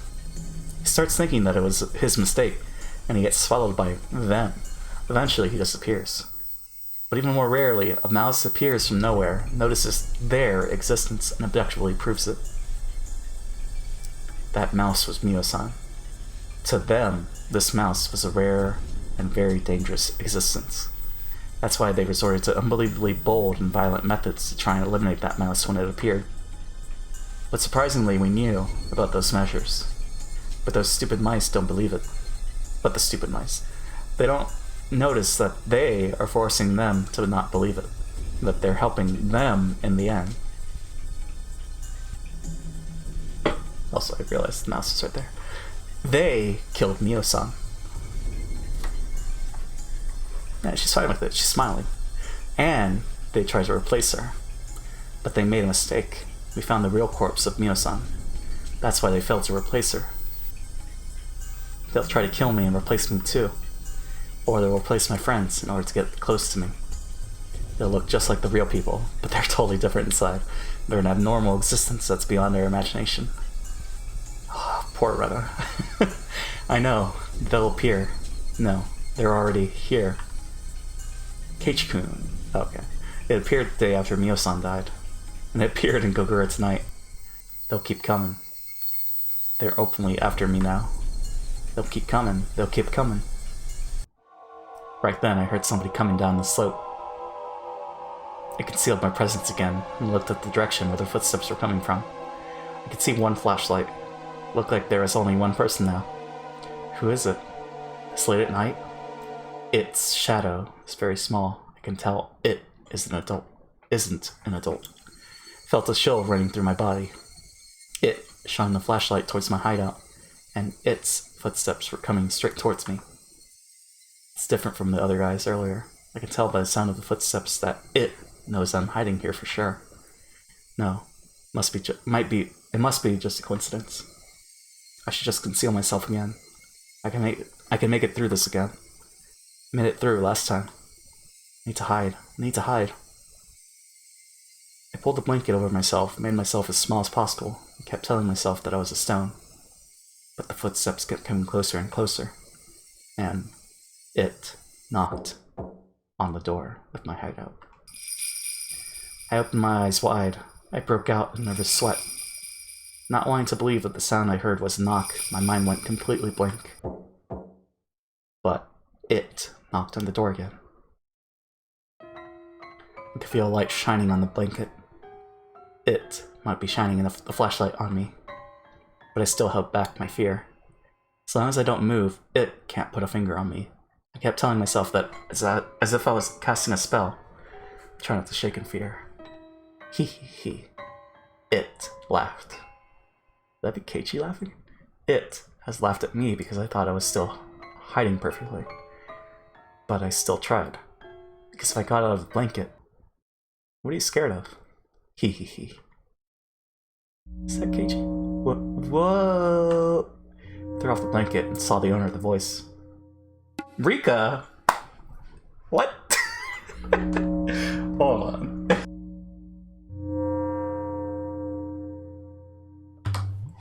Rika, what are you doing here? It is Rika-chan. Now, why is she here? Why did she come here to see me? I don't understand why she came all the way here, alone this late at night. I've realized all of a sudden. She looks just like Rika-chan on the outside. But she's not her. It is just copying her appearance. It came to Miyo-san, to me, and to Rika-chan. I decided to talk aggressively on purpose in order to work up courage before my fear crushed me down. Is that you, Rika-chan? Me? Who else do I look like? It answers just like the Rika-chan I know. But I know it's not Rika-chan. Rika-chan wouldn't come to a place like this so late at night. I know who you are. I know you're not Rika-chan. I'm afraid you can't deceive me like you can the others. Even though you look just like her, I know you're not Rika-chan. You're not my friend, Rika Furude. Who are you? Rika looked stunned for a while. She looked as if she didn't understand what I was talking about. Because she doesn't. But she pretended like that for too long. If she really didn't know what I was talking about, she wouldn't be able to stand the silence for this long. But she kept quiet. And she finally showed her true character. He. It laughed. It laughed at me because I figured out something that was almost impossible to figure out. That it was not Rika. Who are you? It didn't answer my question. It kept laughing for a while. And then it looked straight into my eyes in a way Rika-chan never did before. And it said this. I've lived for quite a long time. But you're the first one who penetrated my disguise. I always thought you had good intuition, but you're pretty good. Hehe. She's misunderstanding.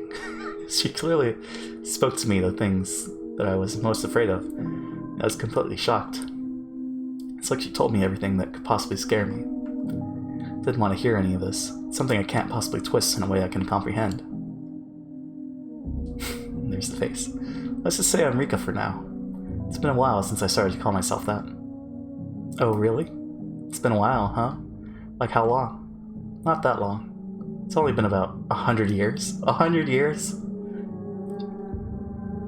But... So she starts from the... Okay. She's like 12. So this is the 12th. Okay. I see. What? What are you talking about? I'm contradicting myself. I know the person who's standing in front of me isn't Rika, but at the same time I deny its existence. Yeah, that's pretty bad, Groundhog Day. As long as humans hold this kind of emotion, they can never accept unknown existences. In other words, we can never accept them.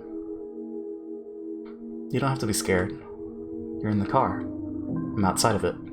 It's not easy for either of us to do something to the other. I think this is a perfect distance between us. No matter how long I've lived, Rika Furude is still just a little kid. You're still stronger than me.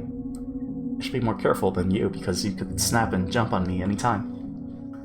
I realized that this creepy thing that looks just like Rika was only here to talk to me. I felt my tension fade away a little bit. But still, I don't know what she wants to talk to me about at a place like this, so late at night. I'm like a fish on a cutting board.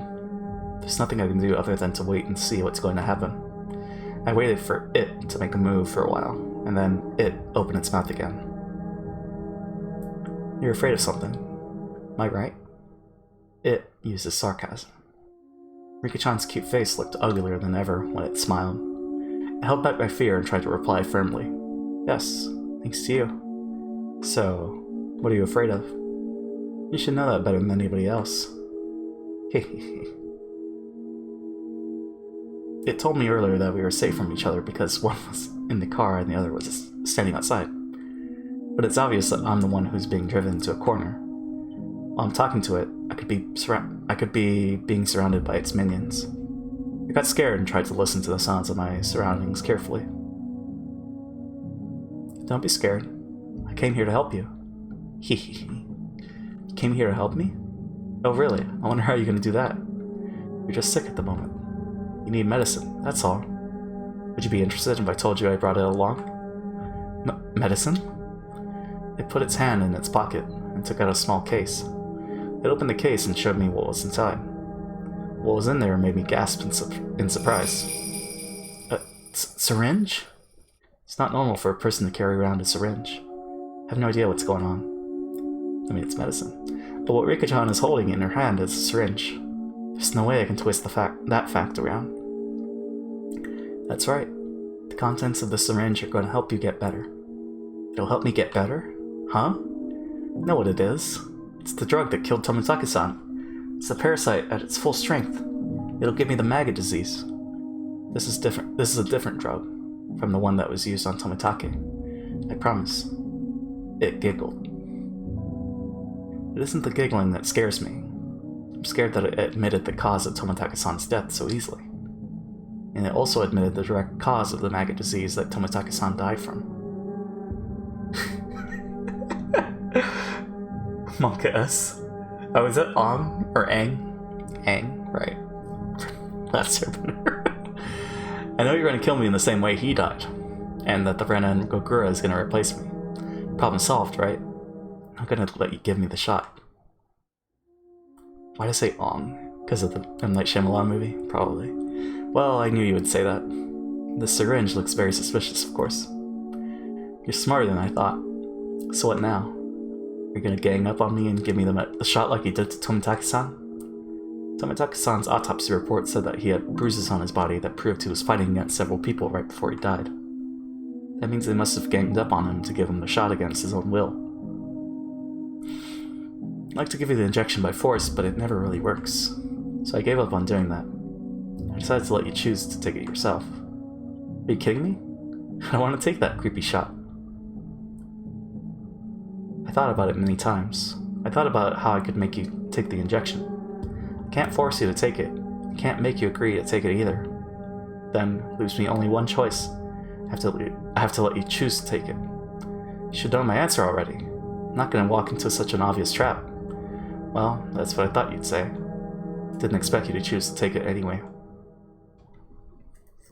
It heaved a sigh, made a gesture as if it's mocking me, and smiled bitterly. It looked as if it was saying that I'm a lower animal that can't understand it's being given a chance for salvation. I kind of want to say I'll take the shot on a dare, but I know that's exactly what it is intending to do. Go back to your home and tell your friends that you failed to give me the shot. I'm not going to let you beat me. I'm going to fight till the end. I'm going to seize the 1% chance of winning, and I'm going to destroy all of you. I see. You should try to do that. This road is gonna end soon anyway. Hehehe. End soon? It has nothing to do with you. A frog sitting in a well doesn't need to have any interest in the world outside, does it? Hehehe. At this stage of the game, it said something very dubious. I tried hard to understand what this horrifying creature was trying to say. What are you gonna do to me? Nothing. Do whatever you want. What? But it's almost too easy. As far as I know, do whatever you want means ignorance or release when your enemy says it to you. At the very least, it isn't a bad thing. Or does it have another meaning? In that way, I overinterpreted the meaning of the sentence, but then it said it again. Do whatever you want. I'm not interested in this Renaryugu anymore. I'm gonna try to get along with the next Renaryugu. I have to pray that the next Renaryugu doesn't have such good intuition. Hehehe. I was scared of it, like I'd be scared of a judge handing down a death sentence. Good intuition. Used to try really hard to fix things every time a little problem occurred, but I got tired of it. I'm not interested in this Hinamizawa anymore. I'm gonna find the next Hinamizawa.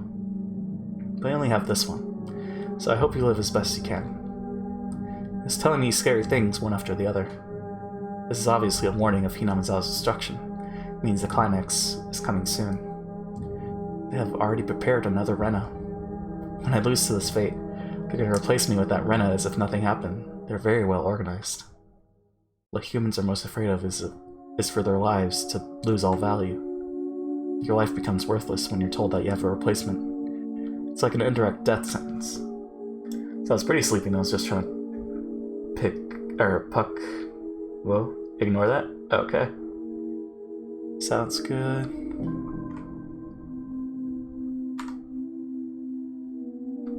I closed the syringe case and put it back into its pocket.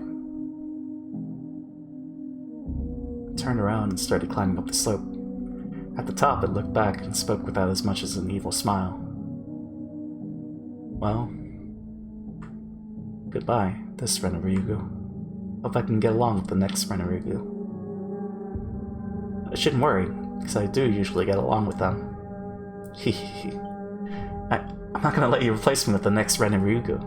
I'm the only Renaryugu. I'm not gonna let you do it. Never. Ever. I wonder if my scream was reaching it. It looked at me coldly. It looked at me as if I was just an image of the past on a TV screen. It's fun to have a conversation like this once in a while, huh? Hehehe. Ha ha ha. Ha ha ha ha ha. Ha ha ha ha ha ha. Ha ha ha. That laughter gradually disappeared into the darkness. Disappeared into the darkness as well. I mean, she's lived so long, she's kinda bored, right? I was the only one left there. I'm forsaken and they don't care if I disappear. They told me I should struggle as much as I want because it doesn't matter anyway. They already have a replacement. They don't need me in their Hinamizawa anymore because my intuition is too sharp. When I realized that, I noticed that this garbage dump is a perfect grave for me. Then I realized that this place wouldn't work as a hideout anymore. I'd better start packing and move somewhere else. They told me to struggle as much as I want. I'm gonna do just that. Damn it. I have to get ready to move out from here. I'm gonna put everything back into my backpack. I have to leave here as soon as possible. The light of the flashlight wasn't enough to see by, so I turned the table lamp on. So I'm pretty sleepy and I'm just trying to pick something from my nose, and then the side of my nose just bleeds a whole bunch, so now I'm not as tired after grabbing a napkin to stop it. So how you doing? That doesn't sound pleasant. That side of my nose just bleeds a whole bunch. Oh, yeah. Well, at least stop bleeding, right? Yeah. What are you trying to pick at? The light made things show up very clearly. When I reached my backpack, I realized something and gasped in surprise. Other than that, I'm doing okay. The palm of my hand was covered with an eerie liquid. I thought I had wiped off my sticky sweat earlier, but it wasn't my sweat. Then where did this blood come from? What? I realized it right away. I was scratching mosquito bites on my neck earlier, and I scratched them until it bled. When I noticed that, I remembered the sensation, a mixture of pain and itchiness. I felt something moving near the moon on my neck, so I scratched it again to get rid of whatever it was. My hand got sticky and wet with blood again. Can't see what the things are because I don't have a mirror, but I know. They're already spreading throughout my entire body, causing the itchiness on my arms and the back of my knees. I've never experienced this before. I think I got bitten by a bad bug or something. But unfortunately, I already know what's causing this itchiness. Why? Why? I said it with hatred. Why now? Why here? It's the maggot disease, without a doubt. If I cut the veins on my arms, the dusky red gross things would flow out. Lorena. But it's impossible. I didn't get any suspicious shots. But it doesn't have to be a shot. They might have put the drug in my food. I might have eaten it without noticing. I don't think they put in the food at my house, but I used to share lunch with my friends at school.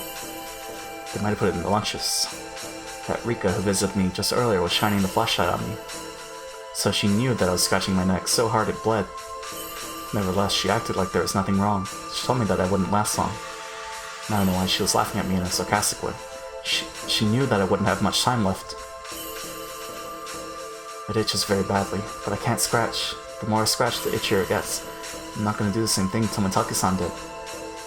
Damn it. The itchiness might not be temporary. It might actually get worse. I don't know if it's gonna stop soon or if it's gonna last until I die from it. I don't know anything anymore. I just have to endure the itchiness. I wiped the blood on my neck with a towel, clenched my teeth, and tried to erase the desire to scratch my neck. The wound was throbbing.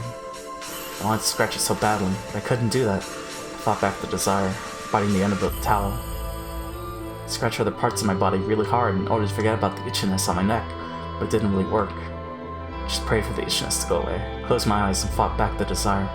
That seemed to be the best way. Anyways, I'm gonna get a cup of milk and hang out while I drink it. Sounds good. Cup of milk. Sounds good at this time. Let my mind go blank. Breathing hard for a while, I felt like the itchiness got a little bit better. I took a deep breath and immediately started panicking. Staying here is more dangerous than the itchiness. I have to leave here as soon as possible. I felt it while packing my stuff. I felt the end coming closer, the end that Rika told me about earlier. I assumed I could live into the end, but I might have been wrong. I might follow the same path Tomotaki-san took, way before the end comes. I was sweating like crazy, and it felt so nasty. I know it's not sweat, but I'm gonna think that it's sweat for now. I wiped my neck with the towel and hurried to leave.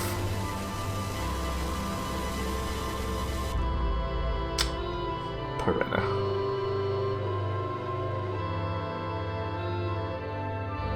But it's weird that they never brought up the maggots for, Keiichi.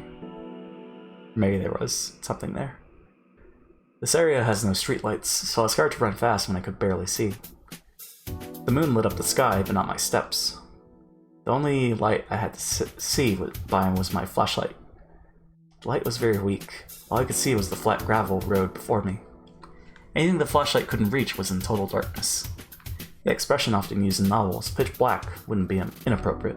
I might trip over an empty can or a rock anytime. Not wanting to fall, I used the flashlight to its maximum extent to watch my step, but I was still a bit nervous. I started running slower and slower until I was just walking briskly. Did I just stop running because I'm afraid of tripping in the dark? But I usually run around without watching my step during the day. I run around with Rena and Mion all the time. Even if I can see what's underfoot, I don't pay any attention. I don't think I might trip, I just keep running around without a care. Power move. Beat the pain by getting turned on by it. Yeah. Would that work? I don't know about that. Rena might be feeling the same way I am right now.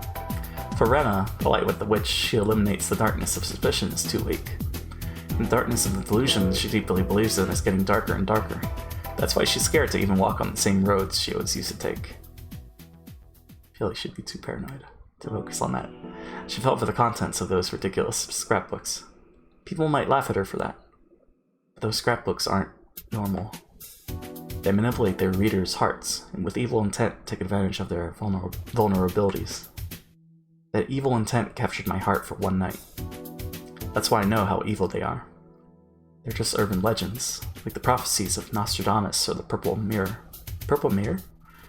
They're a bunch of feasible lies, and when you hear about them at first, you think they're too stupid to believe. Once you fall for them, it's hard to get them out of your mind for some reason. It'll be the year 1999 in less than 20 years. Everybody knows about the prophecy that the world will come to an end in July of 1999. There are even some TV shows about it, too, which irresponsibly fan people's fears, so some people take it seriously. What happened in July 1999? Most people think that the prophecy means the outbreak of nuclear war, so some of them are making shelters in their backyards. Some of them are thinking about freezing themselves by 1999 so they won't be exposed to radiation, only waking up after it's gone. Those people are completely serious about it. But when you think about it rationally, it's impossible that there would be an outbreak of nuclear war in 1999. It's true that the Cold War makes us think that the final war will break out any time. Both powers are actually pointing their nuclear missiles at each other. And they know that there's nothing to gain for either of them to start a nuclear war. The Soviets might still do it. The Soviets would destroy the world if it meant eradicating liberalism. But that delusion that the Soviets might do it could be neatly swapped for the way Takano-san uses the Sonozaki family in her scrapbooks. When people create a large-scale delusion like the prophecies above, they always use an incomprehensibly unknown enemy, such as the Soviet Union, Nazi Germany, or aliens.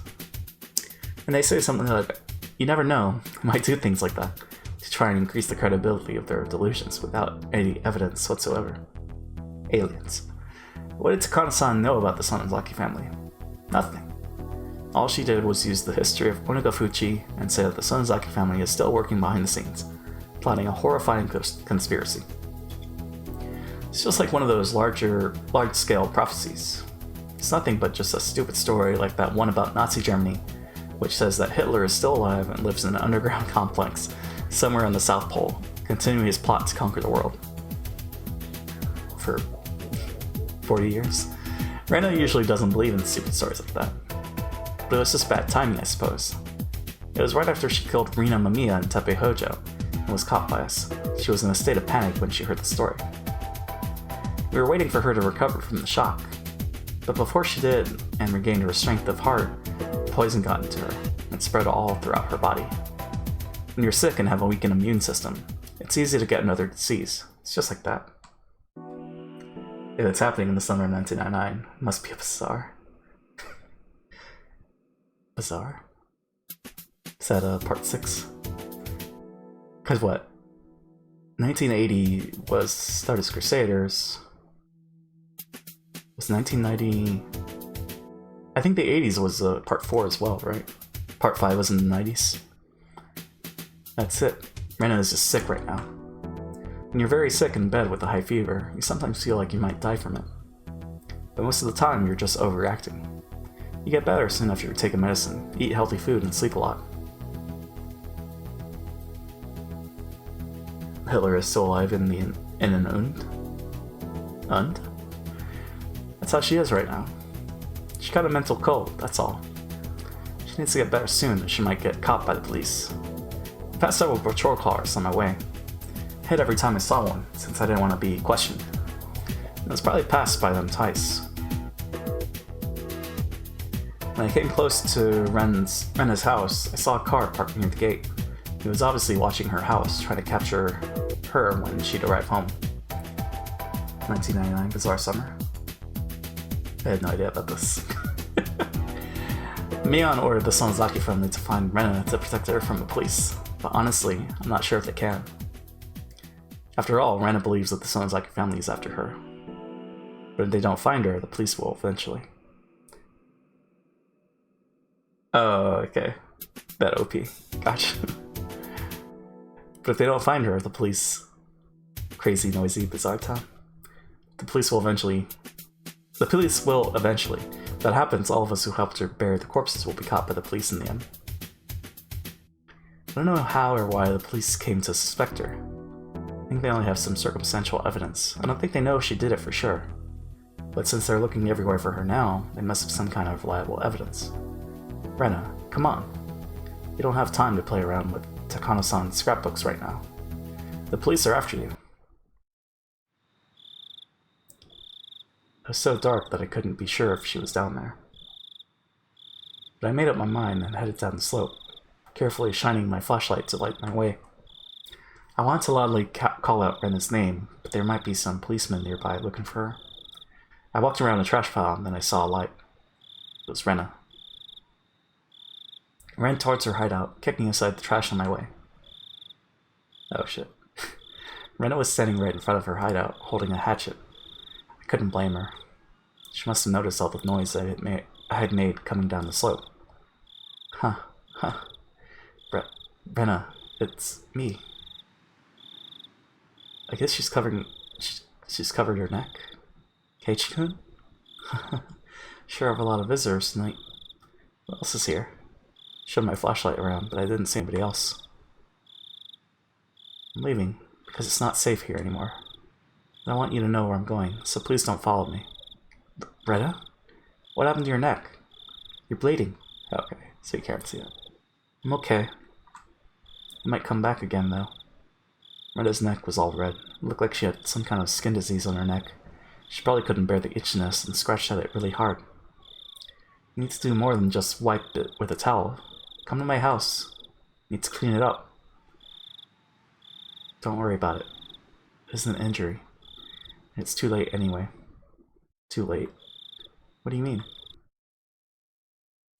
They must have put the drug in my food without me realizing. It's the drug that killed Tomotaki-san. They probably used a syringe to inject him with the drug. They changed their methods this time. I think they put it in someone's lunch. You remember Michan gave out a piece of her omelet to everyone the other day at lunch, don't you?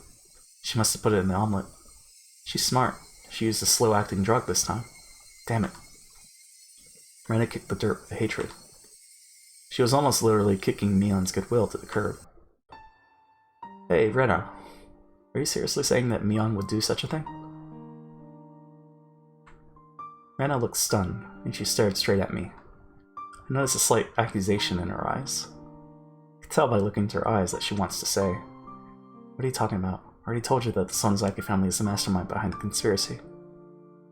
First of all, still alive in the underground bunker in the south. Don't give June 2020 ideas. That's like what? 60 years? No. 60, 80 years? Damn. First of all, Mion didn't give out her omelet to everybody that day.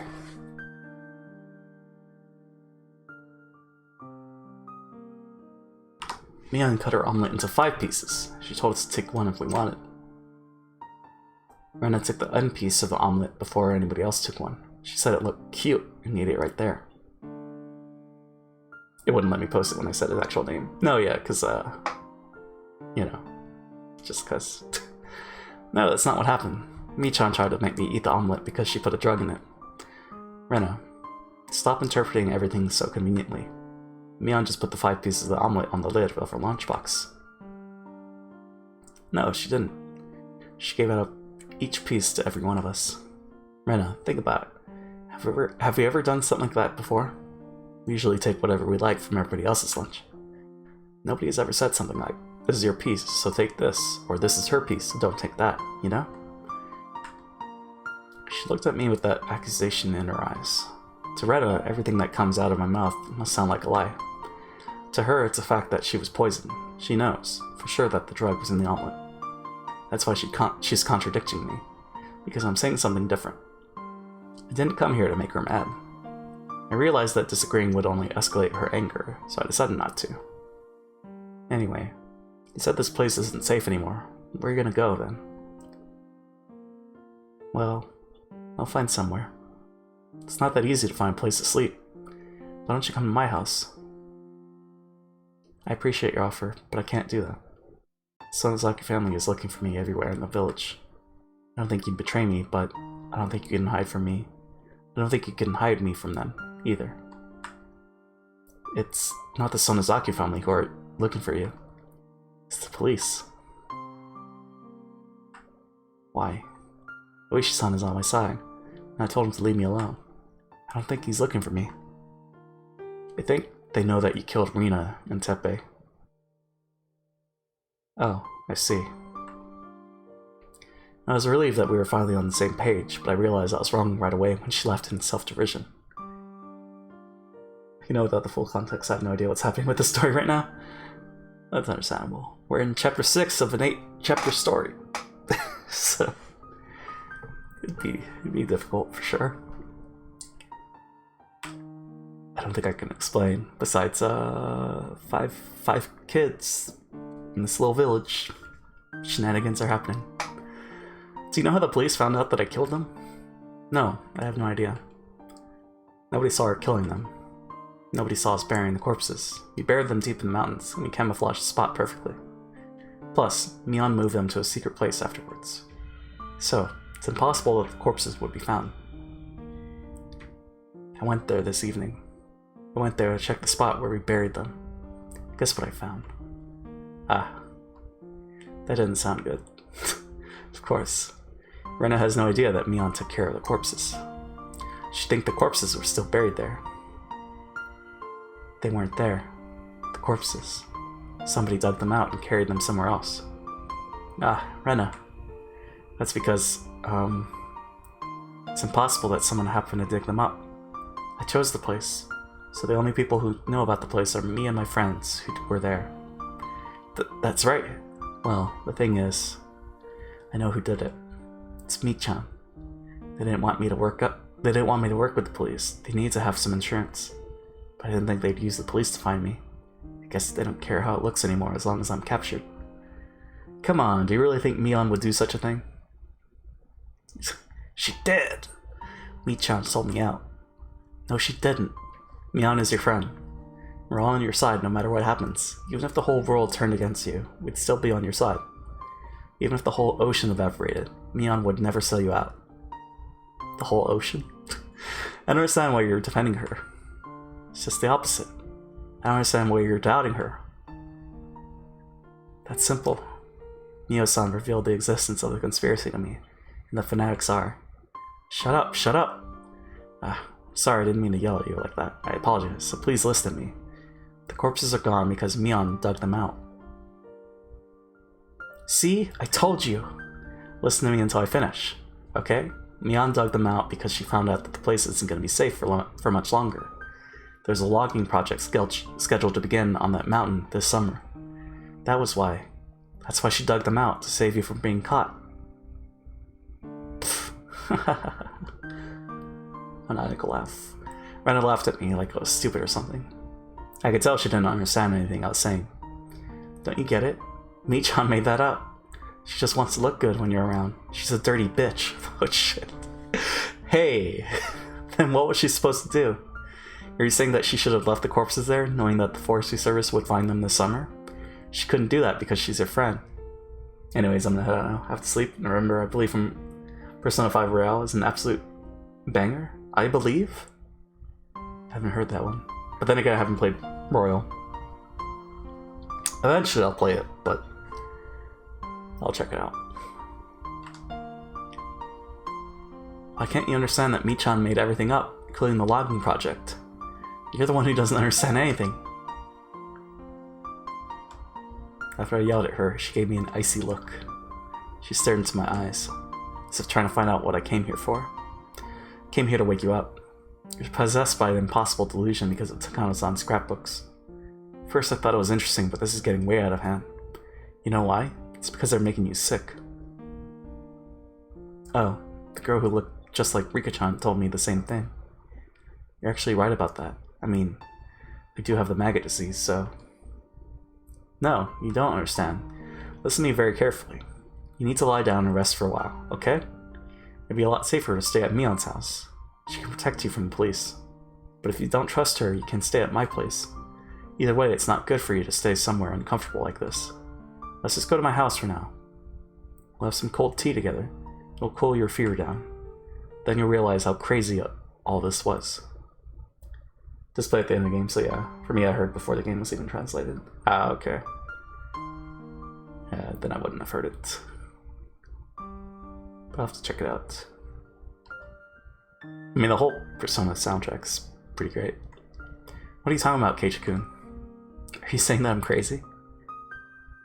Not crazy, you are. You don't know it. but you're just being controlled by the parasite. Keiichi-kun, you think you have nothing to do with it, but you're one of the victims. You just don't realize it. I'm not blaming you for that. I can save you. I can save everybody, so please trust me for now. Think we're all crazy? You think everybody in this village is crazy, and you're not? Is that what you're saying? Might even be spreading outside of Hinamizawa. They might have already spread it as far as Shishibon City, or to the entire prefecture. I really am the only one who isn't crazy. I know that, thanks to Mio-san's scrapbooks. I thought you understood that too. Wait a second, Rena. You're saying everybody in the world is crazy except you? That's the same thing as saying you're the only one who's crazy.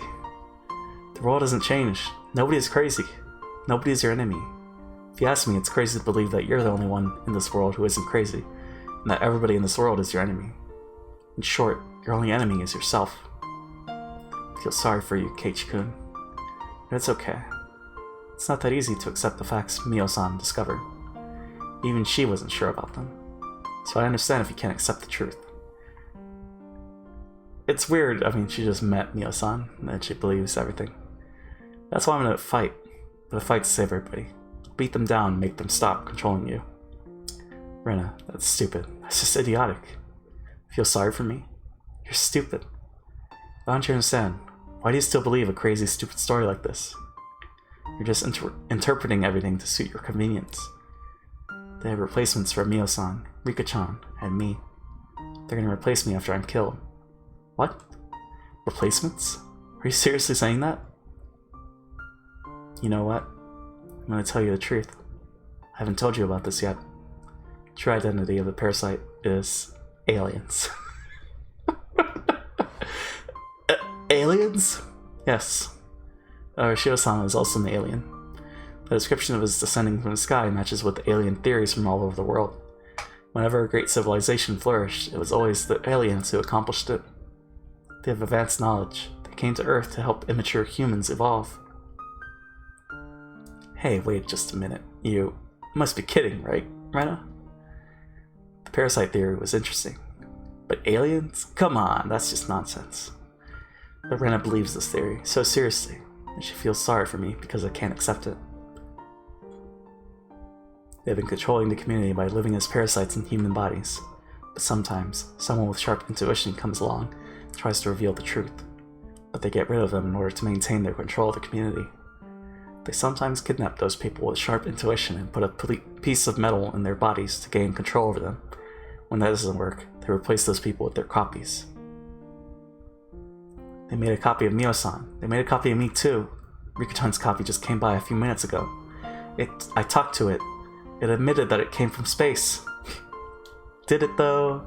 It told me that the end of the world is coming soon, and it laughed at me, saying I should struggle as much as I want. I'm gonna fight. I'm not gonna let them domesticate our species.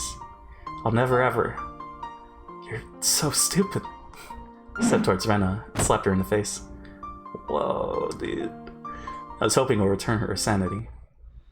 Wake up. Rena, did you forget? It happened here. Just a few days ago. We all took each other's hands here, didn't we? And we promised we'd be a family made of friends forever. Rena played with her wrist. She didn't interrupt, so I continued. If you're seriously saying that aliens are controlling the Earth, I'll believe you. Even if everybody in this world didn't, I would. That's because I'm your friend, and I'm on your side no matter what.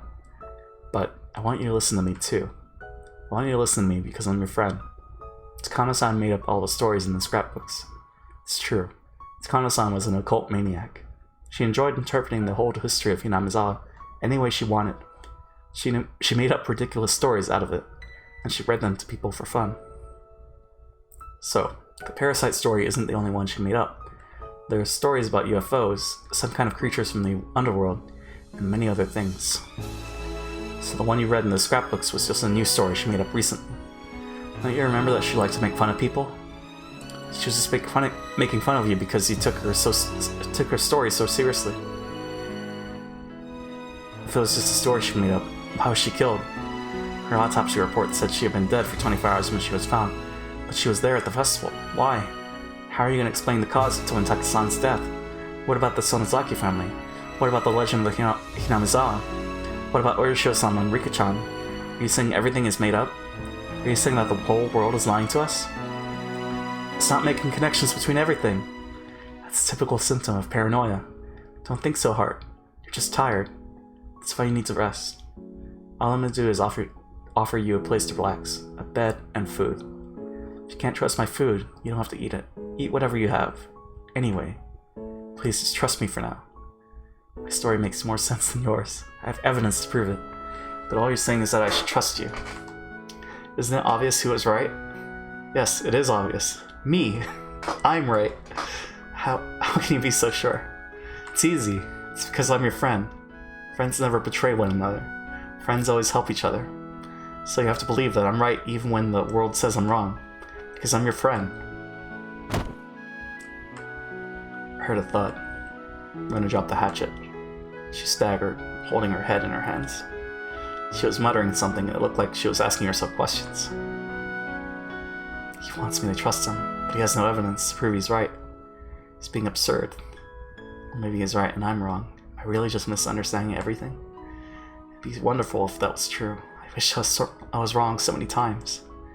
I wish Mio-san's scrapbooks are nothing but a bunch of stories, and the parasite doesn't exist. Some coincidences happen to connect together, and I interpreted them in the wrong way. I really wish that was the case. Don't give up, Rena Ryugu. Be cool, Rena Ryugu. This guy has poison in his words. He's trying to take advantage of my weakness. Everything is too obvious not to believe. It's obvious that the aliens have been trying to invade the Earth, using the village as their base ever since it was called Onigofuchi. Keiichi-kun is a victim who's being controlled by them. He's just a victim. But when he grabbed my wrist really hard on that day, I could tell his intentions were true.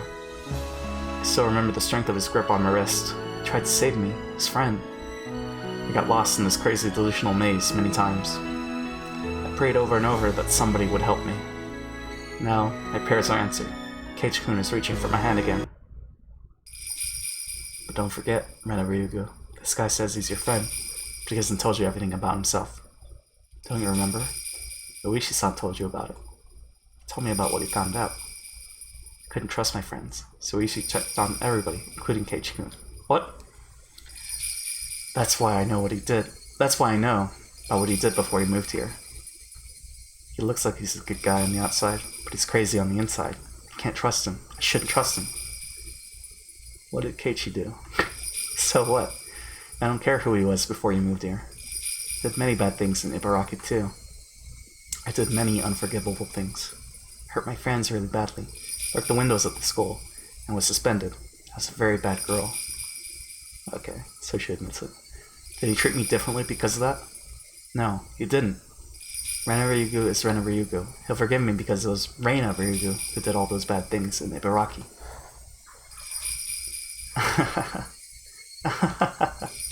He won't forgive me. I should know better.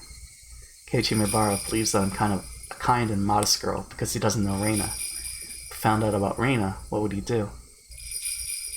He wouldn't do anything. He wouldn't be scared of me. Rena is Rena. Reina is a different girl. The same goes with Keiichi-kun. I don't care who he was before he moved here. We're even. Are you okay, Rena? Don't touch me. Rena knocked my hand aside when I reached for her. You keep saying you're my friend. You want me to trust you because of that.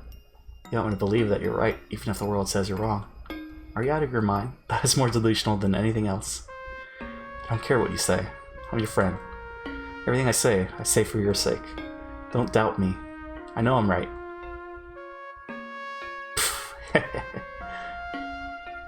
Really? Then can I ask you something? Yes, anything.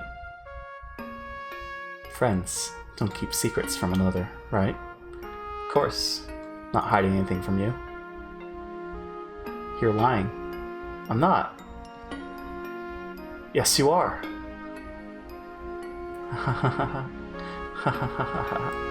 That's so funny. Keiichi-kun, you can keep it secret from me, don't you? I know everything. I know what you did before you moved here. I know. Felt as if my entire body was covered in frosty needles. My body and mind froze all of a sudden. I don't believe this. I don't believe this. How come? She knows about that. I asked Oishi-san to check on everybody. Everybody. That's why I know what you did before you came here. Stop it. You got it all wrong. You only targeted little girls. Have to tell Satoko-chan and Rika-chan about it. Can't believe a dangerous person like you was near us the whole time. What? No, it wasn't like that. It just turned out that way. A series of attacks on school kids. Bravo. It has as strong an impact as the series of mysterious deaths of Hinamizawa. No, it wasn't like that. It wasn't like what? You shot little kids with a BB gun when they were walking alone on deserted streets. What a horrifying incident. Jesus. It instilled fear into the whole city for a while. Members of the PTA had to watch the kids at every street corner when they walked between home and school. Shot one of the girls in her eyes, and she was badly injured. Jesus. Fortunately, the damage wasn't permanent. You had a BB gun, and you only shot little kids. How disgusting.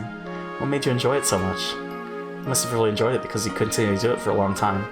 But then, you turned yourself into the police, accompanied by your parents, in a crisis of conscience. Couldn't even take responsibility for your actions on your own. Juvenile law was kind to you, wasn't it? Prevented your name from being disclosed to the public or the victims. Bet your father spent a lot of money to protect you. He paid a lot of compensation to settle the case out of court, and he had you placed on probation.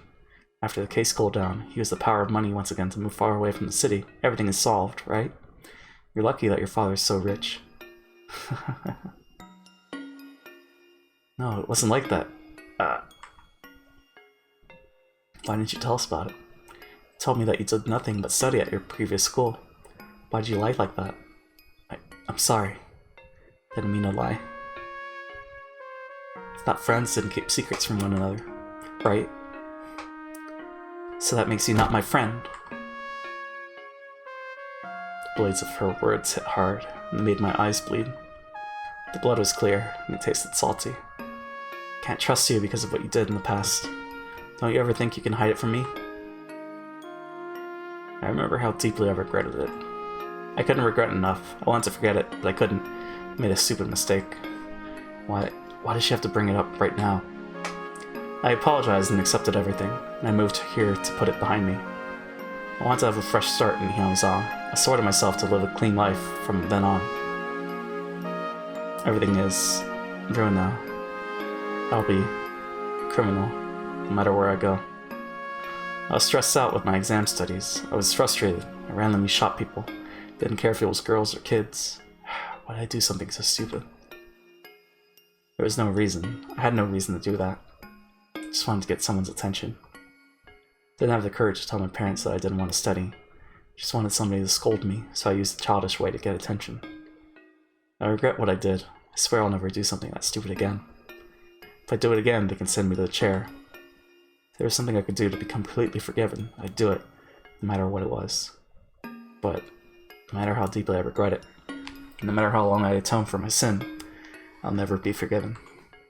That's why I wanted to sweep the whole thing under the carpet and have a fresh start. I have nothing to say if somebody tells me that forgetting my sin is an act of cowardice.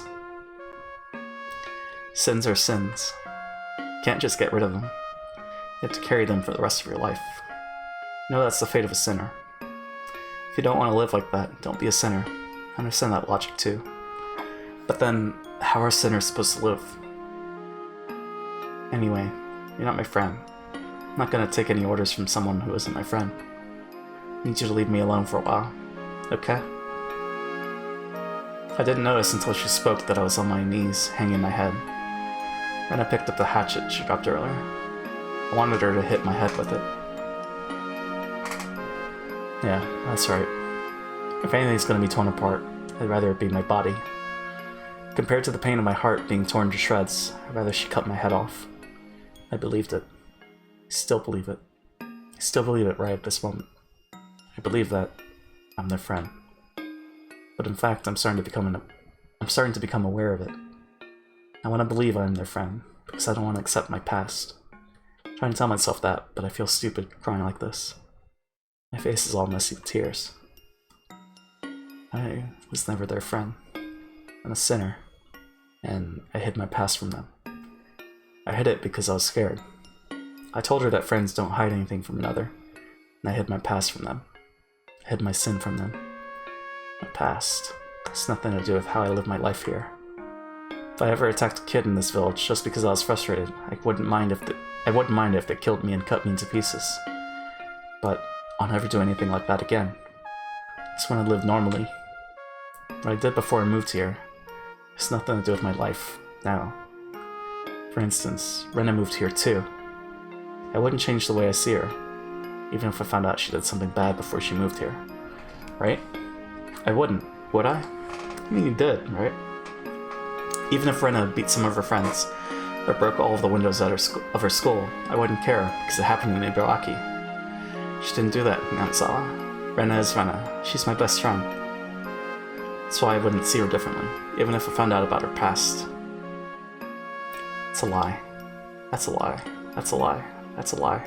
I'd keep a distance from her if I found out that she really did such things. I'd be scared of her. I wouldn't try to listen to her. Why? It's just a rumor. Why would I be scared of her? She's my best friend. If I was in her situation, would I reject her just like she did? So, Rena's rejection of me was completely natural. Then, what am I supposed to do? I was the only one crying. Minor wasn't crying. She looked at me as if she was looking at something dirty. After giving me a nasty look, she disappeared into the darkness. Rena didn't forgive me. There's nothing I could do to atone for my sin, but to keep crying, still down on my knees.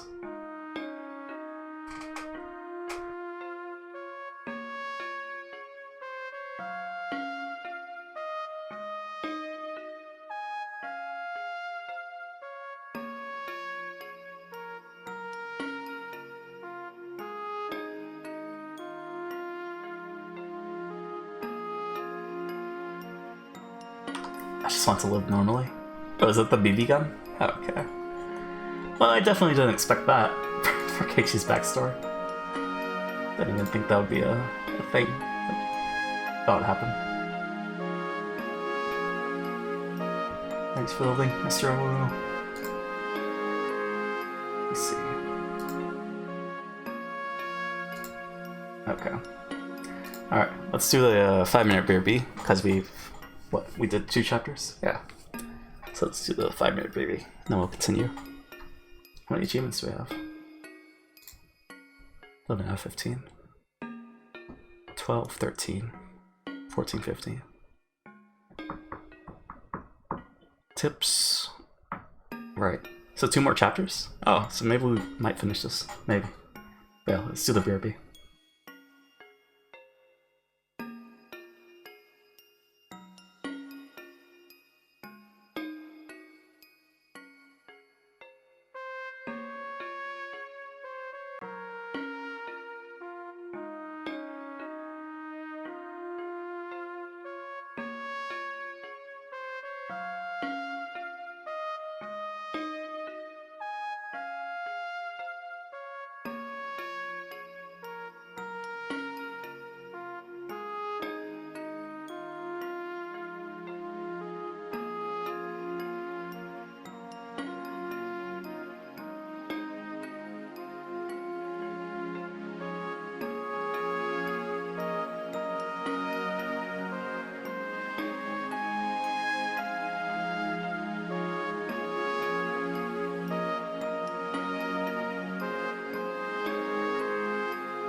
Alright.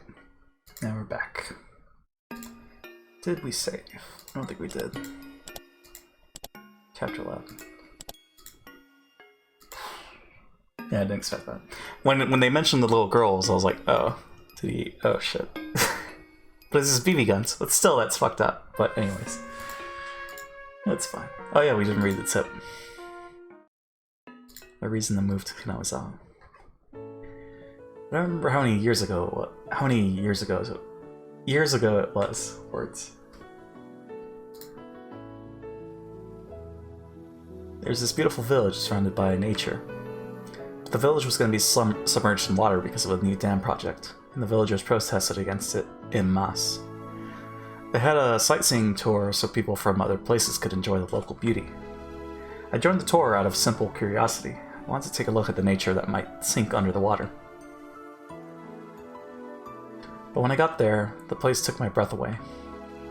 The air was so clean and clear, and the landscape was beautiful beyond words.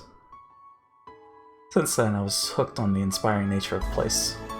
I fell in love with the village so much that I was very glad when I heard that the dam project was cancelled. That village is where I'm building our new house. When I visited there, I found a beautiful field of wildflowers. I saw 2 cute girls playing in that field. Both of them were very beautiful, with long, straight hair. They were probably neighbors or best friends. I still remember how they looked. One of them had a very beautiful face with a clear-cut profile for her age, and the other had a very pretty, innocent look. I'm sure both of them will grow up into fine, beautiful ladies in the future. They were running around the field like they were dancing. I asked them if the field was their playground. They said they were playing in hopes that newcomers would move to the village. Then I saw a sign saying, "Lot for sale." That was when I began to think that it might be a great place to live. There's nothing here, and things are a bit inconvenient compared to life in the city. But I sincerely believe this is the best place for us to start a new life together as a family. A lot of things happen back in the city, but the past is the past. It's best that we move on. We learn from our mistakes, and I hope we can start a new, more ideal life in this village. Keiichi, I hope you'll grow to love it here as much as I do. Chill. So this is the dad. You do? Happy to hear that. I'm also happy that we've been doing a lot better as a family since we moved here. Back in the city, we were far from close. So I'm truly happy that we're able to start from scratch. Now that I come to think about it, I never had a chance to have a conversation with you like this before. Oh, Keiichi. Do you know any 2 beautiful girls with long straight hair in your school? I think they're a lot younger than you. Oh, you know 2 young beautiful girls but one has short hair, huh? I don't think they're the ones I saw. Do you want to know why I asked? Oh, I just wanted to ask them to be models for my portraits. I was thinking about making them wear cute costumes. But basically, I just wanted to see them again, for artistic reasons. So if you happen to see them, let your dad know, okay? Promise me, okay? Jesus. Cough, cough.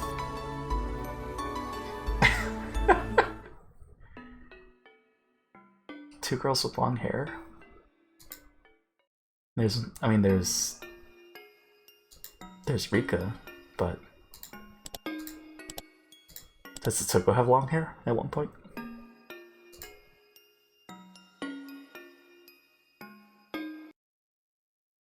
Chapter 12.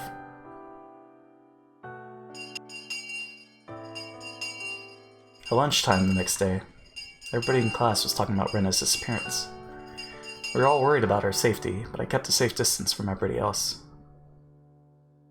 I do wonder where she went. Someone said that she was demoned away. How can they say such things? I can't believe their nerve. Keiichi-san, you look down today. Me. Satoko and Rika-chan noticed something odd about my attitude. I couldn't sleep at all last night because of what Rena told me. Friends don't keep secrets from one another. That sentence bit into my heart. I couldn't sleep because of the pain. Mion, Satoko and Rika-chan too. I have something I need to talk to you about. Is it about Rena? No, it's not. It's about me. I decided to tell them about it because they were my friends. But I didn't know what I was expecting to change by doing so. They might despise me. Was there any benefit in telling them? No, there wasn't. I knew that for sure. But I still wanted to tell them about it, just because I thought it helped heal the pain I was feeling. What is this about, Keiichi-san? Well, it's the truth about myself. I'd appreciate it if you listened to me. Did he tell Rika before? It's about what happened to me before I moved here. I was the kind of guy who wasn't good at anything but studying. I learned the tricks of the game called studying at my crime scroll. I enjoyed the sense of superiority I felt by getting good grades. I kept studying just because I wanted to look down on the other students. When my grades got better, my parents got happier, my teachers praised me. I felt good. It was fun to look down on the students who were good at running, dodgeball, or swimming. That was the only reason I kept studying. Before I knew it, not only was I the top of my class, I was the top of my school. So I started to think I was the most important student there. I looked down at the kids who were playing in the schoolyard during lunch break. I enjoyed feeling a sense of superiority to them and my insignificance. The more I studied, the better everybody expected me to do. I started to place high hopes on me. They expected me to go to the best school in Japan. I flattered myself in thinking I deserved to go to that school as well. But the fun went out of looking down on people, while the burden of studying didn't change a bit. My classmates stopped admiring my cleverness after a while. My teachers started to push me to study more. All of a sudden, the fun had gone out of it. To begin with, I didn't even like to study. I had average reflexes. I was average in a fight. I was an average boy with nothing that really drew attention. So when I found something that I could use to get that attention, I jumped on it. It happened to be studying for me, but if it was riding a unicycle or juggling, I would have done that too. When I realized I didn't enjoy studying anymore, it got very boring. I was just a little boy who wanted to be praised when I did something better than anybody else. I finished all of my summer homework because my parents praised me for it, and I took charge of cleaning duties at school because my teachers praised me for it. So when they stopped praising me for what I did, I began to feel as though my life had no meaning. My parents used to give me an allowance that was proportional to how good my grades were, so I used to get a substantial amount of money for my age. I don't know if I had a natural interest in violence, or if I was looking for it because of my frustration at the time. I took an interest in BB guns. At first, I shot at cardboard boxes. It was fun. Being violent at pieces of cardboard relieved a lot of stress. Nobody blamed me for doing that, but soon I started wanting to do something I should never have done. On the box that my BB gun came in was a warning label that read, "Do not shoot at people." That was when I thought about doing just that. Why did I do something I shouldn't have? I guess I was just immature. I wasn't interested in studying anymore, but I forced myself to do so anyway. My parents forced me to go to several cram schools. I was mad at them for that. I should have told them I didn't want to study anymore. But I didn't have the courage to do that. So I used my frustration as an excuse to do something cowardly. I shot at kids who were younger than I was with my BB gun. It gave me such a thrill. It felt so good to do something bad when I was so overcome with studying. Needless to say, I had no personal grudge against the kids I shot. As long as the kids passed through a deserted street, they met the requirements to become my target. Didn't mean to hurt them. I shot at them once or twice from a distance. That was all I wanted to do. But sometimes they didn't react at all because the BBs had a thicker part of the clothes or something. Didn't like that, so I started to shoot until they noticed they were being hit. It inevitably escalated into a barrage of gunfire. I study a lot, doing something good, so I deserve to do something bad to balance out the good thing I'm doing. That was the unbelievably selfish excuse I made. I thought I had the right to do things like that because I was suffering myself. I thought people who weren't suffering like I was deserved to be shot at and to get hurt a little bit. I was so selfish, so arrogant, and so mature. I was disgusted with myself. If I could have met myself at that time, I would have given myself a punch in the face so hard that I'd knock out all of my teeth. They started to call it a series of attacks on school children. The principal of my school held a morning assembly to inform everyone about the case and to warn them to be careful when playing outside. I was laughing sneakily.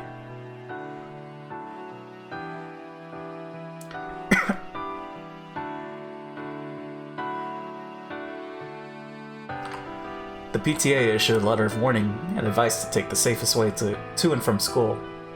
Parents took turns watching kids when they walked between home and school in groups. The more serious it got, the more it reminded me of the excitement I first felt when my grades started going up.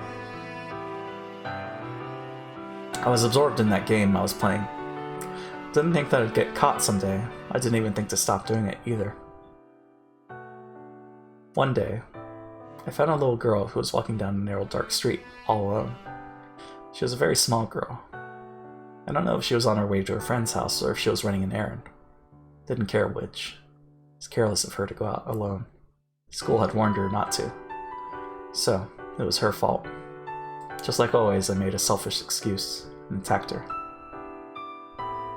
Some of the shots hit her in the back. She noticed she was attacked by somebody. She turned around. It was a natural reaction. At that time, I didn't hesitate to rain hell upon her. So when she turned around, I was still shooting at her. Usually when I shot at a kid, she cried in pain and ran away. But this girl was different. She thrashed around in excruciating pain, holding one of her eyes. When I saw her doing that, I realized what had happened right away. The BB had hit her in the eye. Till that moment, I didn't think about what would happen when a pellet that could easily go through a cardboard box hit an eyeball. Anyway, the girl howled in pain. And for the first time, I realized I had done something horrible. She saw me. So I couldn't take her to a hospital. I couldn't do anything about it, so I left her there while she was still screaming in pain. I wondered if she was okay, and I worried that she had lost her eye.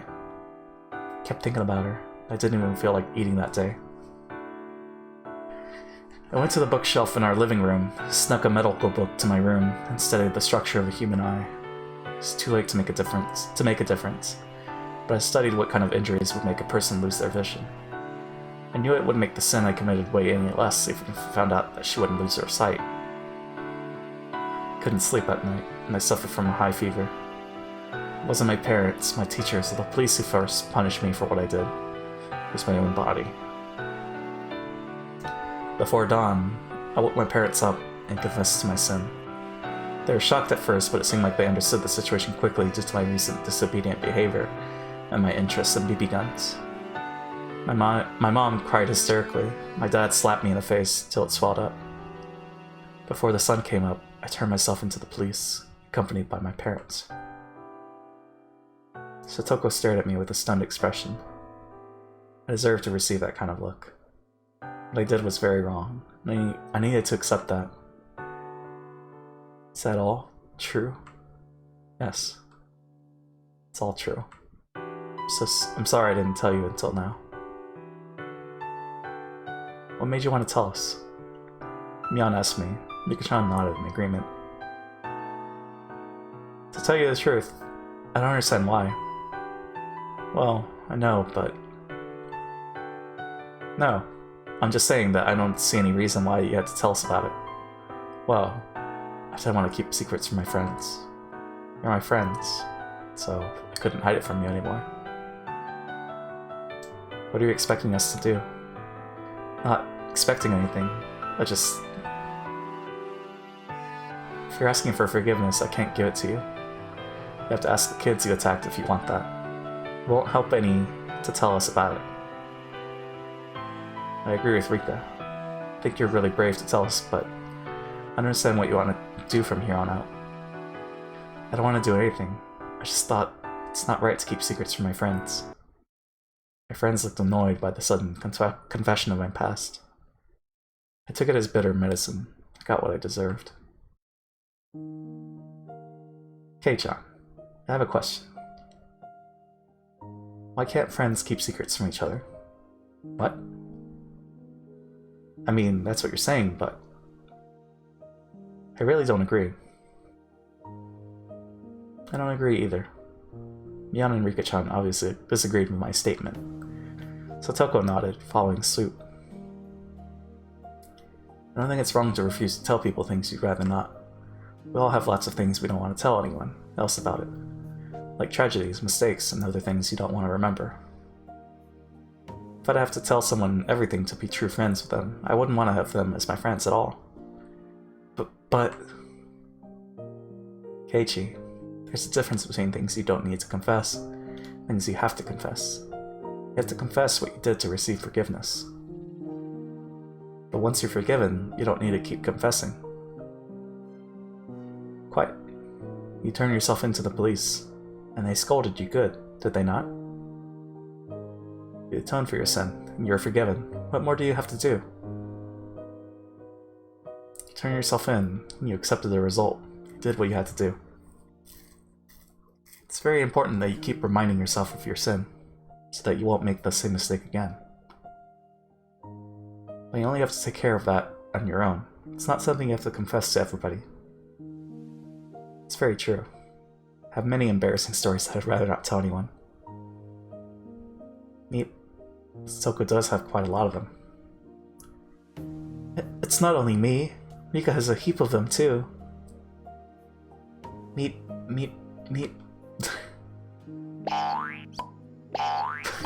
What? Toko and Rika-chan fooled around with each other like they always did. Mion looked at them and then looked back at me. Toko just said something very important. Did you get it? You mean the part where she said she has a dark past that nobody needs to know about? No. The bit after that. She's saying that everybody has something they'd rather hide. Considering that nobody grows up in a sterilized room, we all learn by trial and error. That's called life, you know? You do both good things and bad things in order to grow up. The goal is to become a wonderful person by the end. Everything that happens is a very important experience, including both the good and the bad. Same goes with everybody, with Satoko, Rika-chan, and me too. Same applies to everybody in this class. For example, me used to be a very bad girl. Meow meow. Well, I'm not proud of it or anything, but shooting at people with a BB gun is like nothing compared to what I did. I used to throw bricks at people. Jeez. Can't even count how many times I ended up in a cell at the police station. During the dam conflict, I was a regular there. Not kidding, it's all true. But it happened in the past, and she doesn't have to tell you about it, even though she's your friend. Even though she's my friend. I made a lot of embarrassing mistakes and committed some crimes too. I don't tell you about them because telling you wouldn't help in any way. If you feel better by telling us about your past, we'll listen. But there's no rule that says you have to tell us about your past just because we're friends. I don't want to dig up a past that you don't want to talk about. That's what true friends are all about, I think. I agree with you, but we're happy if you feel better now by telling us about your past. We can forget about it if you want us to. We'll never change the way we see you because of this. What you did in the city has nothing to do with who you are right now. You're a precious friend to us. I actually don't want to know about your past, to be honest with you. Why doesn't she want to? I agree with Rika. The same thing goes the other way around. Even if you did something great in the city, but if you were a nasty person here, I wouldn't care what great things you did back then.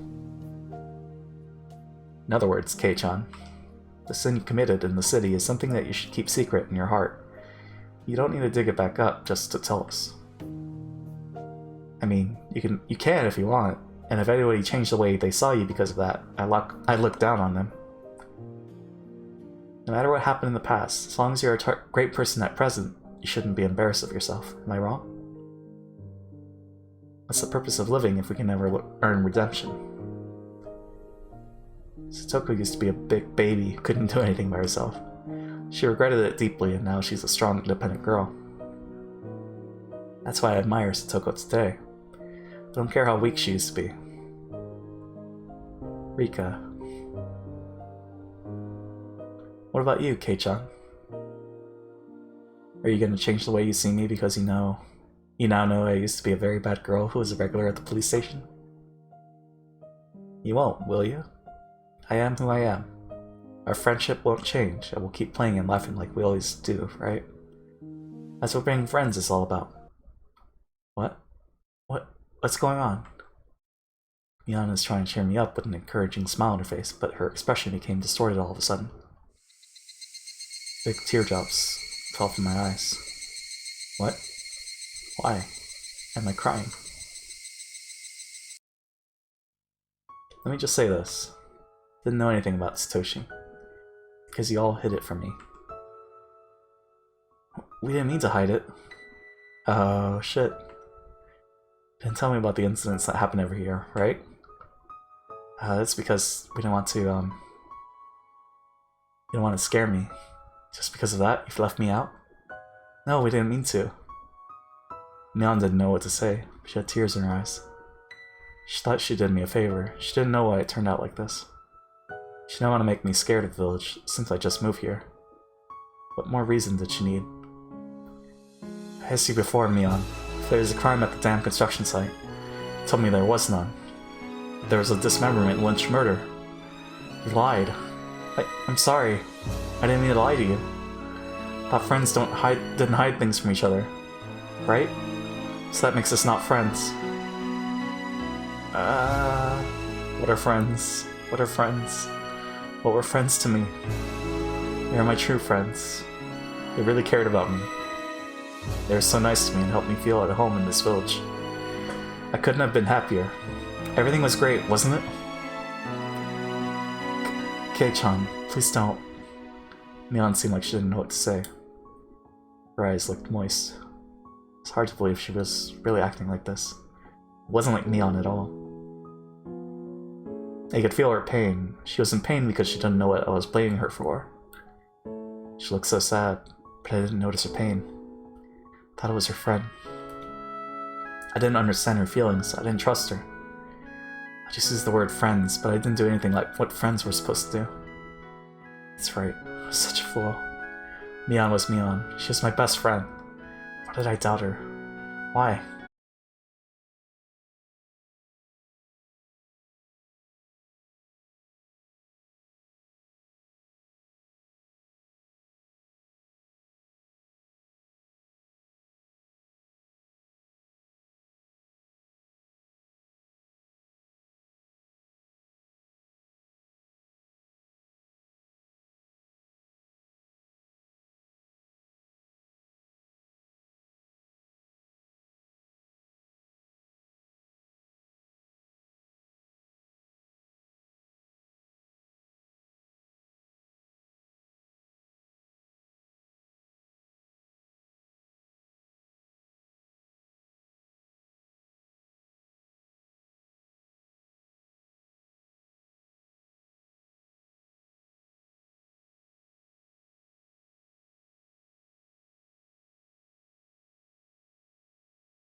wasn't about to give me an injection.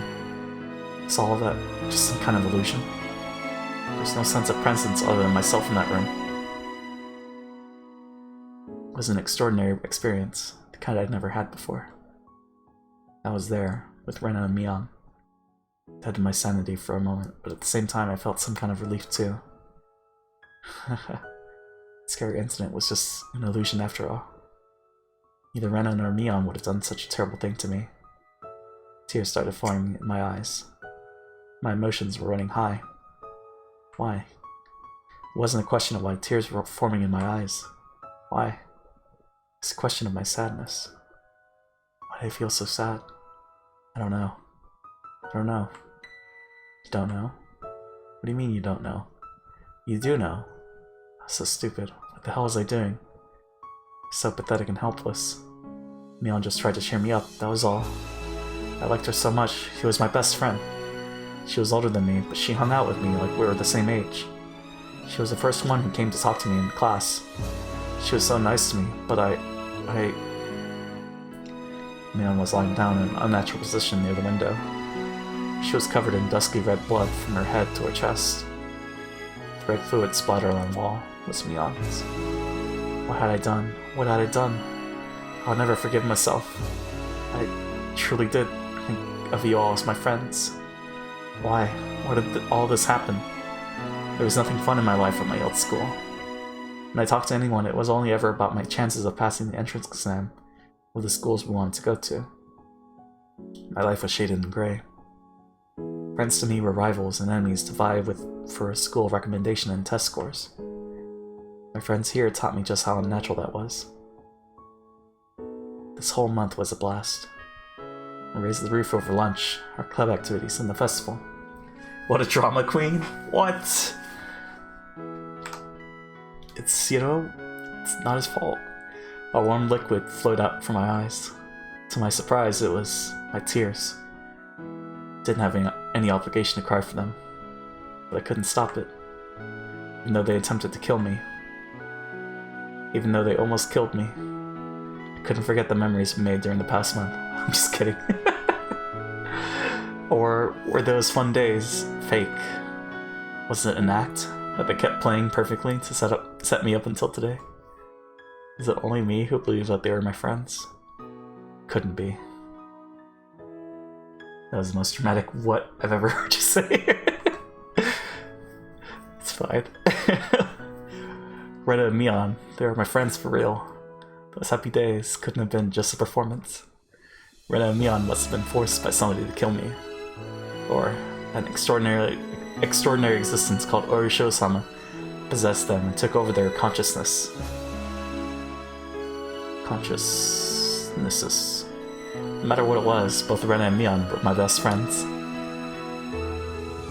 I was stupid. Such a fool. Such a fool. Such a fool. Such a fool. I wasn't making any sense at all. Killed my best friends. They were my best friends. Then why didn't I trust them? Why didn't I listen to them? I beat them to death. Who did I think I was? Made it sound like I didn't do anything wrong. I felt like everybody went crazy except me. I was such a fool. It's the other way around. Of course it was. I was the only one who went crazy. Kei-chan? I did something terrible. I'll never forgive myself. Mion was still alive. I have a memory of beating her to death because I couldn't trust her. But that's a memory from a non-existent different world. But even though it happened in a different world, I killed Mion. And I didn't realize how deep that sin was. I even thought until now that Mion was at fault for being killed. What is wrong with Keiichi-san? I don't know. Kei-chan, please calm down. I'm not dead. You didn't beat me to death. I mean, I'd never let that happen. Okay? Quite. There's no one in our club whom you could beat to death, Keiichi-san. No. No.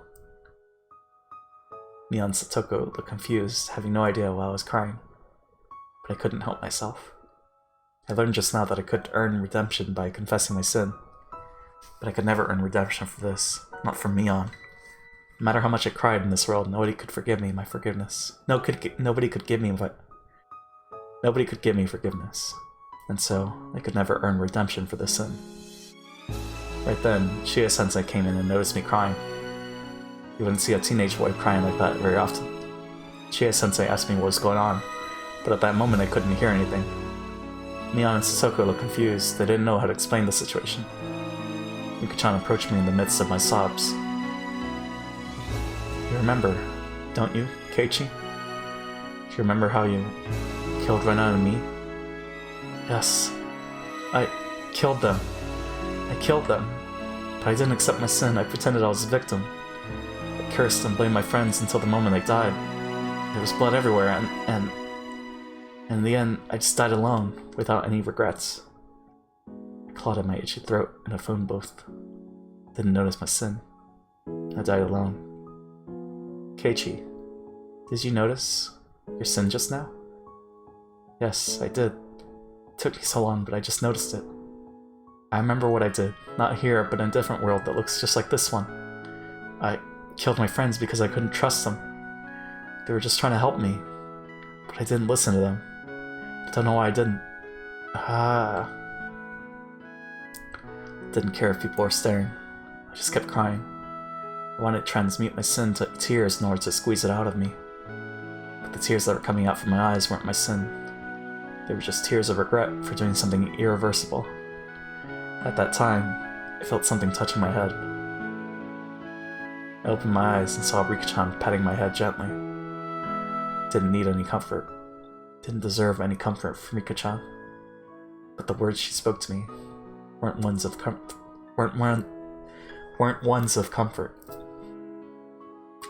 I forgive you, Keiichi. What? Keiichi, you noticed your sin. It's a very difficult thing to do, and not something everybody can. Not everyone can understand how great you are, and hence they can't forgive you. But I can, because I know how great you are. Rika-chan. This is a miracle. You notice the sin you committed in another world. That's impossible to do. But you did it. That is the most unbelievable and precious of miracles that could exist in this world. I didn't understand anything Rika-chan was saying, but I felt like she's the only one who understood that impossible memory I had. So, she should be able to understand what Rena Ryugu is going through right now. Yes, I understand. She's going through exactly the same thing I went through. She wants to trust her friends more than anything, but she can't. She's the one who's losing her mind, but she doesn't understand that. She thinks that the world is going crazy instead. I don't know how to save her. I have no idea. Because I failed. Didn't understand until I died. No, didn't understand even after I died. So how can I make Rena realize what I didn't? Even after that. I can't save her. Can't save her. I know because I was just like her. There's nothing I can do. Calm down, Keiichi. I did fail. But that didn't mean Rena would too. There was no excuse not to save her because I thought she'd fail. After all, what did Rena do back then? I was totally going mad, but she risked her life to save me.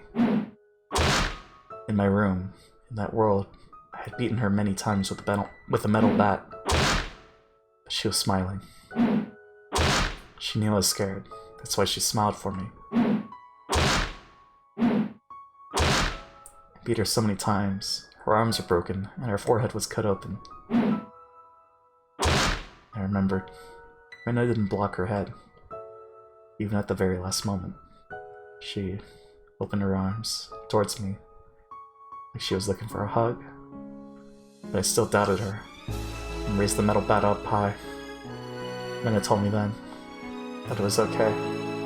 Please, trust me.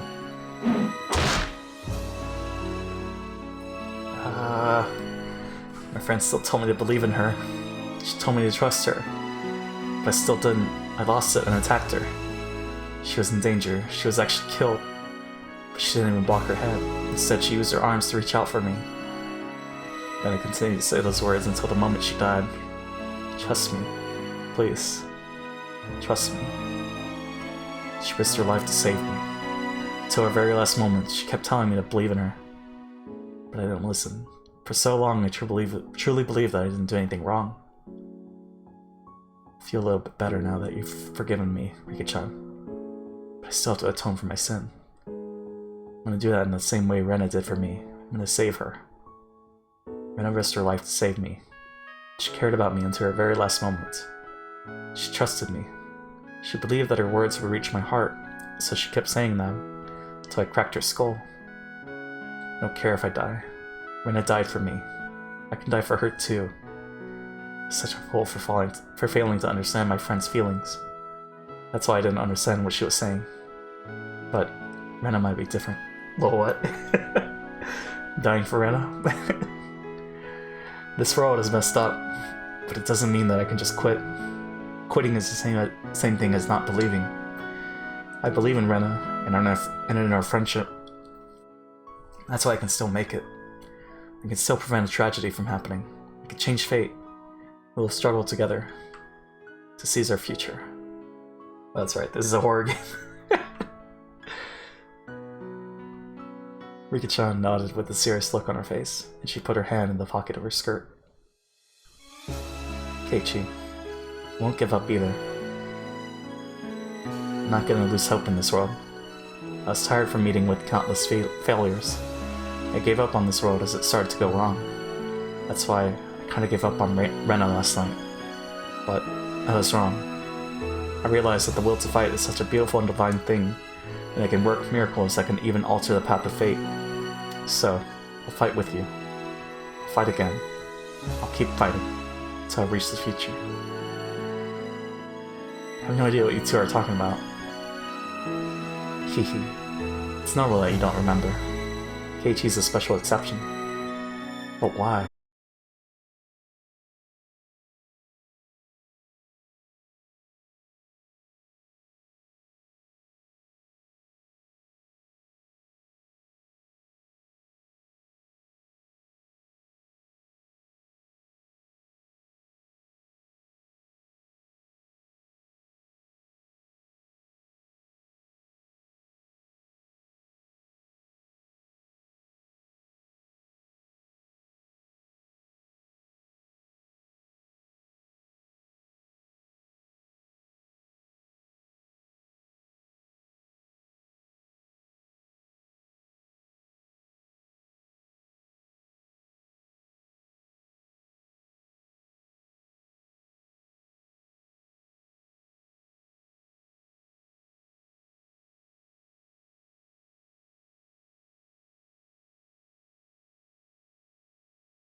back and get my bulletproof jacket.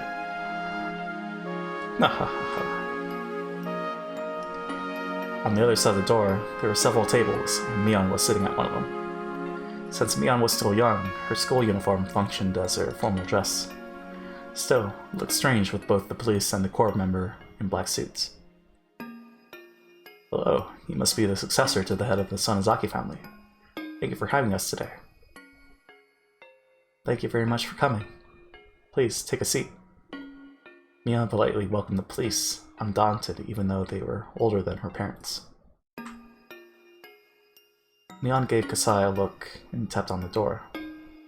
The waitresses, who had been waiting behind the door, started bringing out drinks. Uishi-san, what's going on here? Not sure. Well, let's enjoy the meal first. Their dried bean curd is really famous, you know? They started drinking, but the tension continued for a while. Mion made the waitresses and the other members of the Sonozaki Corps leave the room, and soon only Uishi and his subordinates, Mion, Kane, Kasai were left in the room. Well, let's start talking about why we're here today. Kane nodded and began speaking. We're having this meeting today so we can resolve our misunderstandings. Such as... Kasai wanted to talk to you about Ren and Ryugu for personal reasons. Therefore, this meeting is about the private circumstances between Tatsuyoshi Kasai and Ren and Ryugu. The Sonozaki family has nothing to do with this. What are these private circumstances? Ryugu-san lives an honest life. How could she have any kind of private connection with Kasai-san from the Yakuza? Kasai. Yes, allow me to explain. Kasai told the police officers that he happened to meet Rena at a coffee house in Okinomiya. He explained that Rena found something he lost there, and that she offered to bring it back to him. That doesn't sound right. But for argument's sake, why don't we assume that what you're telling us is true? What happened after that doesn't make any sense. Heard that you told your members to find Ren and Ryugu. That is actually my fault. Rena-san's father was worried about her because she didn't come home after dark, so I sent my men to ask if anyone had seen her downtown, but I made a small mistake. Wait a second. You made us come all the way here, and now you're telling us to believe that this bullshit? Could it be that you're making fun of us? Uishi looked a lot more like a member of the Yakuza than the real Yakuza did. Uishi threatened them with a nasty smile, and it piled all the more tension into the atmosphere in the room. Uishi-san, please don't. Kumagai tried to make him stand down. Officers with hot tempers pair with others who are good at calming them down, just like how Yakuza do. Uishi backed off with a grin. Kumagai took over, continuing from there. So what are you trying to say? Do you not want us to intervene because this is a civil matter between Ren and Ryugu and Tatsuyoshi Kasai? That's not gonna happen. We're gonna give her protection. Mion opened her mouth for the first time in a while. You need to explain to me why the police have to protect Ren and Ryugu to begin with. Why? Because you guys are after her. Uishi answered bluntly, but Mion remained nonchalant. That must have made him all the more annoyed. What makes you think we're after her? Why don't you ask what's in your chest? Might know something. Uishi-san, we're here to resolve our misunderstandings. It's your choice not to listen to us, but I think it's better that you do. Oh, and what are we misunderstanding exactly? Your misunderstanding concerns the scrapbooks of Miyotakano that Ren and Ryugu is in possession of. The officer's expression grew stern all at once. All of a sudden, she had gotten straight to the point. You want to protect Ren and Ryugu because she has the scrapbooks, isn't that right? Uishi and his subordinates glared back at her without saying a word, making it obvious that her guess was right. Kasai. Kane gave him a look and he left the room. However, he shortly returned, carrying a black suitcase. Every one of the officers assumed that there was a tremendous amount of money in the suitcase, and that the Sonozaki family was trying to buy them off. Kasai opened the suitcase and showed the contents to the police. Are these? These are Miyotakana's scrapbooks. I'm afraid we don't have the ones she gave to Ren and Ryugu. This is going to be our main course for today. Do you mind if I take a look? No, feel free. We can talk after you read them. I'll make my people leave if you like. Oh no, you don't have to do that. The cops produced latex gloves from their pockets, put them on, and took one of the scrapbooks out of the suitcase. There were more than 10 of them in there. Found them in Mio Takano's house in Okonomiya after she passed away. Oishi and the others desperately turned the pages of the well-thumbed scrapbooks. Are you sure these are real? Without a doubt. Oishi-san, if Rena Ryugu has the other scrapbooks, that means maybe the ones she has have the same kind of stuff in them. Oishi looked stunned by the contents of the scrapbooks. He started turning the pages faster, then closed the scrapbook roughly. Do all these have the same kind of contents as this one? Yes, they do. Feel free to take the time to look at them until you're fully satisfied. The other officers also rapidly turned through the pages. They weren't reading them, just flipping through. They took one scrapbook from the suitcase after another, and flipped through the pages roughly. Oishi-san, this is absurd. These are just crappy occult novels. This one says that the netherworld collided with this world, that souls float across the gap. How are we going to use this as proof? Well, yours says something about the netherworld. Mine is about creatures from the bottom of the ocean. This one is about classified weapons of the Nazis. This one is about the legacy of the Moog continent. That one is about Aussie, the mysterious creature in Onegafuchi Swamp. Nessie, Aussie. Osi. We can surmise that Rena Ryugu most likely has a scrapbook about the parasite theory we've all heard of. The police were dumbfounded. They couldn't believe what they were seeing. The other officers were shooting glances at Oishi. They hadn't said anything to him, but they never really believed in the story of the parasite, let alone the bioterrorism. But Oishi had believed it, and told them he had proof. None of the scrapbooks in front of them said anything about parasites, but it was easy to assume the contents of one scrapbook were no different in nature from another. In other words, all of them were just crappy occult novels. Well, Oishi appeared unable to accept the fact that was facing him. But now that he was actually looking at it, it was too difficult to ignore. Mio Takano was an occult geek who had laughable ideas about the legend of Onegafuchi. But Rena took them seriously, and so had Oishi. The other officers could no longer stop themselves from laughing at the ridiculous scrapbooks. Oishi glared at them, and they stopped laughing.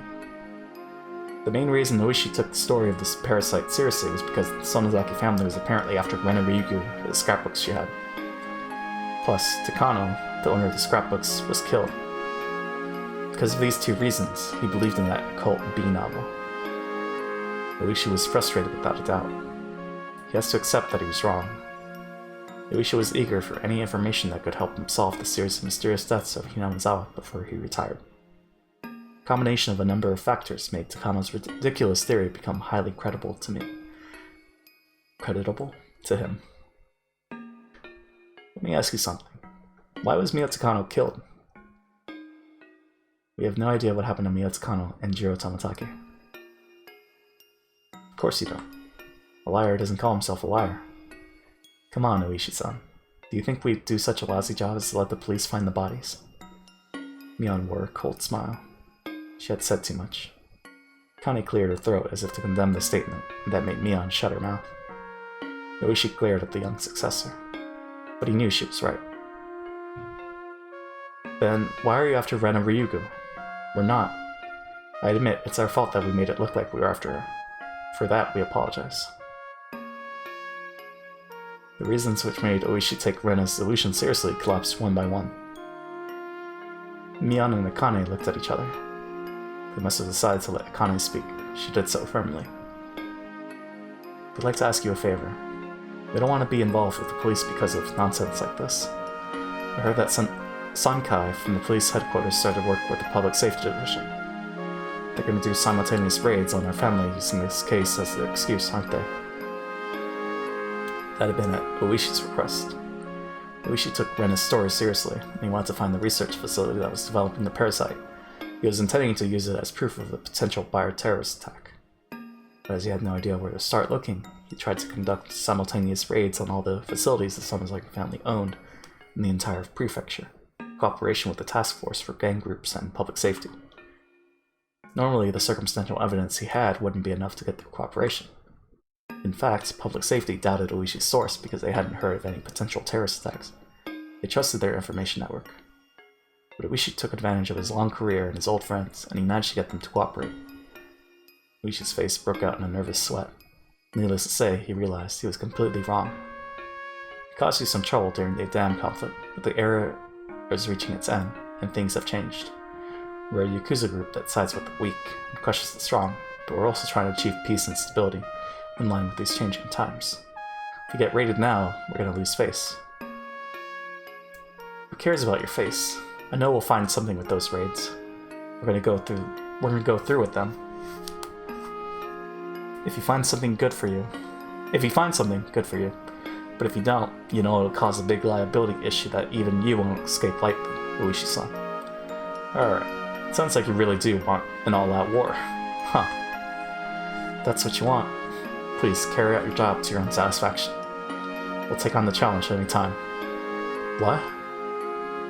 Kane Sonozaki didn't betray Uishi's expectations. Although her right to become the successor was taken away, Kane had been through a lot more than Mion. Uishi couldn't back out now. But he knew it was a fight he probably couldn't win. Kumagai butted in and tried to calm him down. If we put a stop to the raids, what would we get in return? Mion answered this time. We'll give you these scrapbooks as proof of our friendship. I'm sure you can use them to cancel the raid attempts. These scrapbooks proved how ridiculous Mio Takano's theory was. Takano was dead anyway. Uishi could show people these scrapbooks and say he was fooled. He could still pretend the whole raid thing never happened. He might have to take responsibility for it, but if he didn't back off now, there'd be no doubt that he'd face a hopeless mess. If he was going to back off, it was now or never. The administrative staff at his station weren't exactly fond of him. If he made such a huge mistake right before his retirement, people who'd been looking for a chance for revenge would cut his pension with glee. His pension was decided by multiplying his base salary by a certain number. If they cut his base salary, there was no way he could avoid a big reduction. Uishi-san decided to back off. It was hard for him to admit mistakes at his age. He grimaced with anger. Kuma-chan, can you take over from here? I think I had too much to drink. I'm gonna get some fresh air on the porch. Excuse me. Uishi stood up quickly and left the room, making a lot of noise as he walked. Kasai closed the door, Uishi left open. The room was filled with silence again. At that point, Kumagai opened his mouth. We understand your point. Our intention isn't to cause trouble to all the organizations you own. So, I want to confirm that the police and the Sonozaki family will help each other to maintain the peace of the city. Therefore, we're going to put off doing the simultaneous raids. Thank you very much. I'm sure our leader, Oryu, would appreciate your concern as well. As you promised, we'll take the scrapbooks. And there are 2 more conditions. Go ahead. First, if you find the other missing scrapbooks, you must bring them to us immediately. Second, if you find Rena Ryugu, you must turn her over to us immediately as well. I'm afraid the second one is unacceptable. Rena Ryugu is in a state of delusion. We'll make sure of her safety and we'll find the best medical facility we can take her to. She has the right to receive treatment. Can't accept that either. We have the right to question her about the murder of Takano as a material witness, not as a suspect. Kane whispered to Mion. Mion, in turn, nodded and began to speak. Very well. We'll accept the second condition. But let us add another condition on top of that. We're going to send her a lawyer. You'll only question her in the lawyer's presence. Understood. One more thing. You aren't allowed to delay us by not sending a lawyer on purpose. We'll start questioning right after we find her. You have no problem with that. But you must contact us immediately after she's found. We will as soon as we can. Kane cut in. You have to call us before you question her. You must call us the very moment she's found. This agreement is made in good faith, founded on our mutual trust. So please do be careful not to do anything that might waste it. Understood.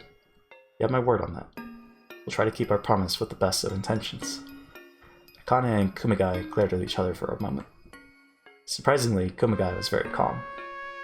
He was always in the shadow of Uishi, He was loud and noisy, but he had as much guts as his superior did. Yoichi was good at taking care of matters in a rough and threatening kind of way, but Kumagai was good at negotiations like this.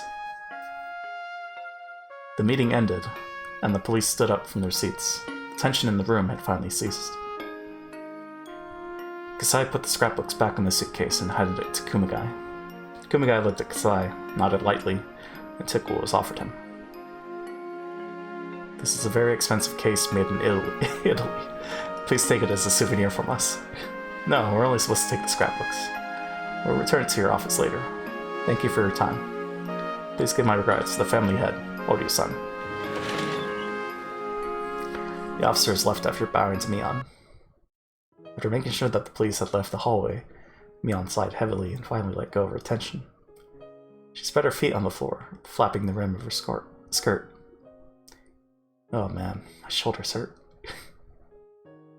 Why didn't you take care of this, Mom? Don't be silly. Your rank is higher than mine. Rank is everything, not age. Hey, Kasai, have a waitress bring me a beer. Oh, and you can let the grunts in. And give them something cold to drink too. You want me to bring only beer? Oh, she can't drink. Bring some orange juice for her. Don't treat me like I'm a little kid. Guess my rank doesn't matter to you, huh? You'll always be a big baby to me. Anyway, your father pulled many strings for you this time. You should thank him. And you too, Kasai. You have to play it smarter when meeting with the common man. I'm a little embarrassed. By the way, I'm very impressed with Rena-chan for making a fool out of Oishi.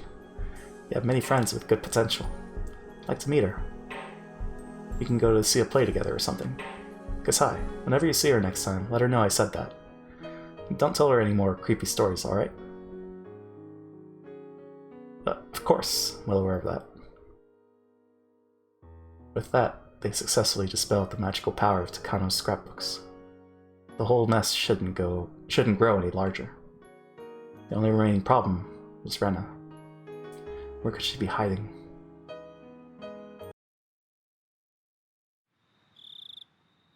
Is she outside Keiji's house? Before I went to bed, I headed to my window to close the curtain. I saw the shadow of a person near the porch. Who could it be so late? Well, I didn't have to guess who it was. There was only one person I knew who might come to see me so late. I opened the window and looked more carefully this time. I was right. It was Rena. She was just standing still under the light. I wondered how long she'd been there for. It didn't look like she was going to ring the doorbell. She was just standing there. She seemed to be asking herself whether to ring the doorbell or not. For how long had she been hesitating in front of my door? It looked like even standing was giving her a hard time. She looked very tired. They didn't explain the Rena standing outside the door for like an hour. Unless that didn't happen. But I ran down the stairs, put my sandals on, and rushed out of the house. Rena looked surprised to see me, even though I came out after making a loud noise. Rena? Is that you? Rena? She looked relieved to see me for a moment, but then she soon glanced downward and looked sad again. How long have you been standing here? I don't know. Maybe since the sunset? Rena must have been staying somewhere outside for the last 2 days at the very least. It wasn't like she'd been camping for fun. She'd been in a state of high tension the whole time, believing that someone was trying to kill her. Rena looked utterly exhausted. She seemed to have taken care of the deep scratch she made on her neck the other day with some large band-aids. The band-aids had cute pictures, but that only made the wound on her neck look more painful. I saw some band-aids soaked with blood on her arms and body too. I could tell she made them herself. She had more scars than she had last night. Anyway, let's go inside. You haven't eaten anything for 2 days, have you? When I tried to take her in the house, she refused with a vague expression on her face. It wasn't that she didn't want to go into the house, it was more like she had to refuse because she thought she didn't deserve it. I can't take it anymore. Even at this moment, The maggots are moving through my body. It itches really badly, and it feels like they're about to come out from everywhere. Rena, I think you have some kind of disease. Why don't you get some rest here, and we'll go to the clinic first thing in the morning. He understands your delicate situation, so he'll see you in private. No, I know it. I know exactly how Tomitake-san died. Try not to do what he did for as long as possible. Rena believes she was given some kind of suspicious drug that made her claw at her neck to death, just like Tomitake-san did. She had convinced herself that it was going to happen. She wouldn't hear anything else right now. But she really wanted somebody to help her. She wanted help, but when someone tried to give her a hand, it looked like the hand of the devil. This is some kind of disease, what a horribly depressing disease it was. Well, I don't know how I'm gonna die. I don't think I have much time. It's not gonna happen. You're a member of our unbeatable club, Rena Ryugu. You're not gonna die so easily. Thanks. Well, I want to say sorry before I die. Sorry? For what? Yesterday I said terrible things to you, and I hurt your feelings. She must be talking about last night. She trusted me. When Oishi-san told her about my past, she felt betrayed. After that, everything I did out of goodwill seemed like the opposite to her. I know what it's like. I once felt the same way about you, Rena. Well, before I moved here, I did many horrible things too. A lot, actually. Really? I didn't know. What I did is beyond comparison. You just shot someone with a toy gun. I hit somebody's head really hard with a metal baseball bat. Everybody got hurt really badly. And I also broke the windows of my school, and... I know. But I don't care about any of that. You did that before you moved here. That's why you stopped being Reina Ryugu and became Rena after you moved here, right? To me, you're my best friend. He's very kind, thoughtful, and fun. That's the most important thing. I don't care who you were before. So, I was way worse than you were. I have no right to say you're not my friend. I felt the same way too. I was afraid of you, because I heard about your past. Oh? You knew? Rena laughed sadly. She seemed shocked to find out that I knew about her history, when she thought I didn't. But I was like, so what? Eh? Doesn't matter how bad you were before you moved here. You've been through ups and downs with tears and laughter, but since you moved to Hinamizawa, you've been living a proud life. The important thing is that you regret what you did. That's all that matters. You've grown up to be a respectable person. I don't care about your past. Hold on.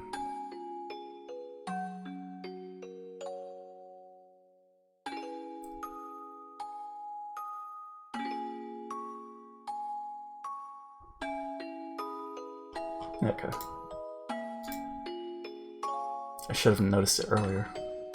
Rena is Rena. That's why she's Rena Ryugu. I couldn't understand that simple thing when she said she wasn't Rena. You heard about my past too, right? I was pretty bad as well. I was such a brat. I regret the stupid things I did. So, I thought moving here was a good opportunity for me to start over. I believe I've been the person I wanted to be since I moved to Hinamizawa. Isn't it the same way with you, Rena?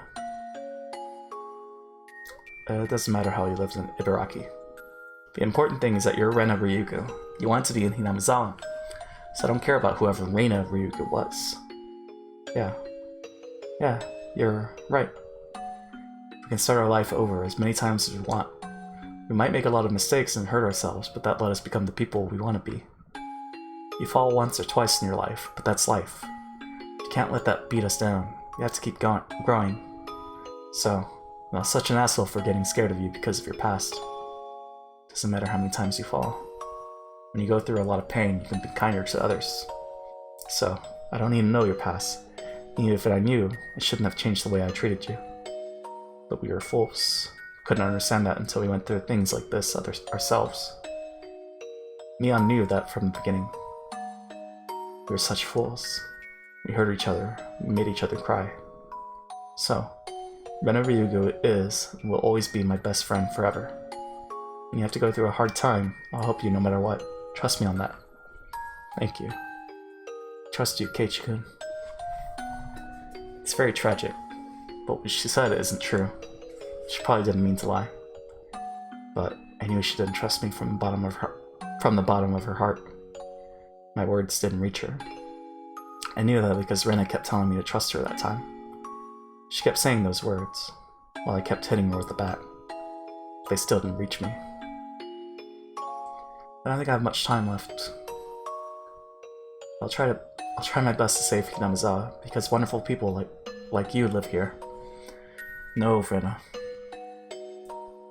Not gonna let them take over this village. I'll fight so we can regain the peaceful days we had. I'll defeat their conspiracy. She said that she trusted me, but she didn't understand anything I was saying. Even if I kept telling her that the conspiracy was Takano-san's delusion, it wouldn't reach her. Thank you, Keiichi-kun. Thank you for forgiving me. I do. I forgive you. So please, forgive me for what I did to you. I'm gonna save Hinamizawa, I promise. So, Keiichi-kun, will you help me? I trust you, only you, Keiichi-kun. We can save Hinamizawa together. Rena. Rena! I knew how bad of a corner Rena was driven into. If I was her, I'd be walking around with a baseball bat, thinking that every single person around me was my enemy. Rena cared about me so much, but I saw her as my worst enemy. But Rena, you still trust me, even when you're driven to this bad of a corner. Couldn't understand what you were saying. I beat you to death while you kept telling me to trust you. But you're different. You still trust me. You are so. Why are you crying? I'm sorry. I'll never betray you. I trust you, Rena. So please, forgive me. I don't know what you're talking about.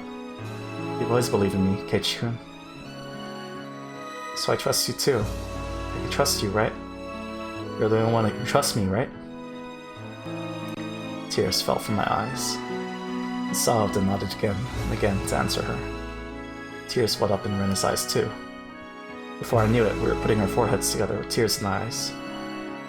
Well, I found a way to end this battle. Really? Yeah. Might not stand a chance, but this is the best and only resistance I can think of.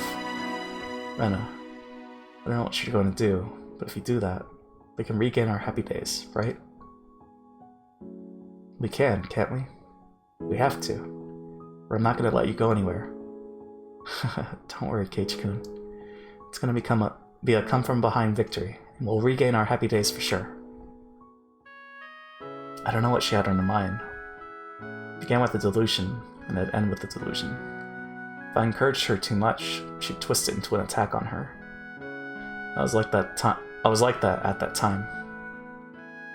I took Rena's goodwill as the complete opposite thing. So, I stopped denying her story. This was Rena's battle. It was her lonely battle. She had to fight against her own delusion. The more we tried to help her, the more we drove her into a corner. But I'll always be there for her. Whenever she needed help, she could reach me. I wanted to let her know that, so I just said one thing. I'm on your side until the very last moment. No matter what, I'm on your side. Even if I told her to trust me, I knew she couldn't right now. I knew that, but I told her those words anyway. Even if she couldn't believe them, and if she tried to smash my head in, I'd say those words. I'd keep saying them until I die. Thank you, Keiichi-kun. Everything won't be over tomorrow. We'll win for sure. And then we can play around in the club together again. With everyone. We'll return to our happiest times. Although she wished to regain our happy times so badly, I couldn't get rid of the darkness that controlled her mind. Well, I have to go now. I have to get ready for tomorrow. To tell the truth, I didn't want to let her go. I wanted to stop her even if I had to grab her arm. But I couldn't stop her like that. If I grabbed her arm, she wouldn't trust me anymore. Advising content? What? Wholesome content? I mean, kind of wholesome. Wait, Rena, what do you have to do to get ready for tomorrow? Autocorrect suck. It's a secret. I might ask you for your help later. You'll help me when I do, right? Of course. Nodded strongly so she could tell that I was still on her side. But I didn't know what her come-from-behind victory meant at this point. The first thing I could think of is that she was going to invade the house of the Sonozaki family, which she thought was her enemy. So I called Mion to warn her after Rena left. Rena's gonna die. I mean, I don't know. She's paranoid, but maybe Keiichi's gonna save her. Mion laughed bitterly and said, "Why does everybody want us to be the bad guys so much?" But she understood the situation. Dies the composer. It'd be easier if we really did act like the bad guys. Might be better if we tied her down and took her to a hospital. If it comes to that, I guess we have no choice. But I want to believe her. Till the last second. She still had the strong heart to trust me no matter how badly she'd been driven to a corner. She's not like me, so I'm sure she can defeat her delusion. Kick W. It's hard for this old man to understand what you and Rika-chan have been talking about these days. Did anything serious happen lately? You can say it happened lately, in a way. It killed me on a couple of days after the festival. Daikashita. I'm sorry I've been talking crazy lately. Anyway, please don't lose confidence in Rena, alright? You know I won't. Anyone can catch a cold of the heart sometimes. It just happened to Rena this time, that's all. Well, she has a relatively high fever, but I'm sure she'll get better soon, and we can laugh about this later. It's not as bad as you think, Kei-chan. That silly Oishi admitted to his mistake. He doesn't even know about you-know-what. So, we'll just say Rena overreacted a little bit, and this will be over. Really? You really think you can do that? Did you forget that I'm the next head of the Sonozaki family? I have both the skill and the power to do that. This old man had a meeting with Oishi at a restaurant today, and we cleared up all the misunderstandings. Oishi was shaking in fear the whole time. Hey, I'm pretty good, don't you think? Mion bragged about her achievement, laughing loudly. I could tell she was exaggerating a little. Wait, where's the voice? What voice? The old man voice? It's you, Effie. You gotta do it. Anyway, compared to the sense of impending doom Rena seems to be feeling, Moonlord, the others seem to be taking it rather easy. It was all up to Rena now. If she understood everything, she could go back to the peaceful world she wished for. We were waiting for her to reach out to us, just like we did by the abandoned car at the garbage dump that day. Rena, I couldn't win, but I know you can, because you're the one who told me to have faith until the end. So I know you can win. Your old man voice is fine. That didn't mean that she could literally win the last battle she was talking about earlier. But Rena would win. She'd win, and she'd regain her peaceful life. Oh, man. What's Rena gonna do? I mean, it's gotta be the last chapter, right? What time is it? She's just sick right now. And there's the band-aid. Alright, let's do the tip and then we'll do the 5-minute baby. JP Shiv sad. I mean, we've been a little sad. The last chapter is a big boy. Oh, is it? Oof.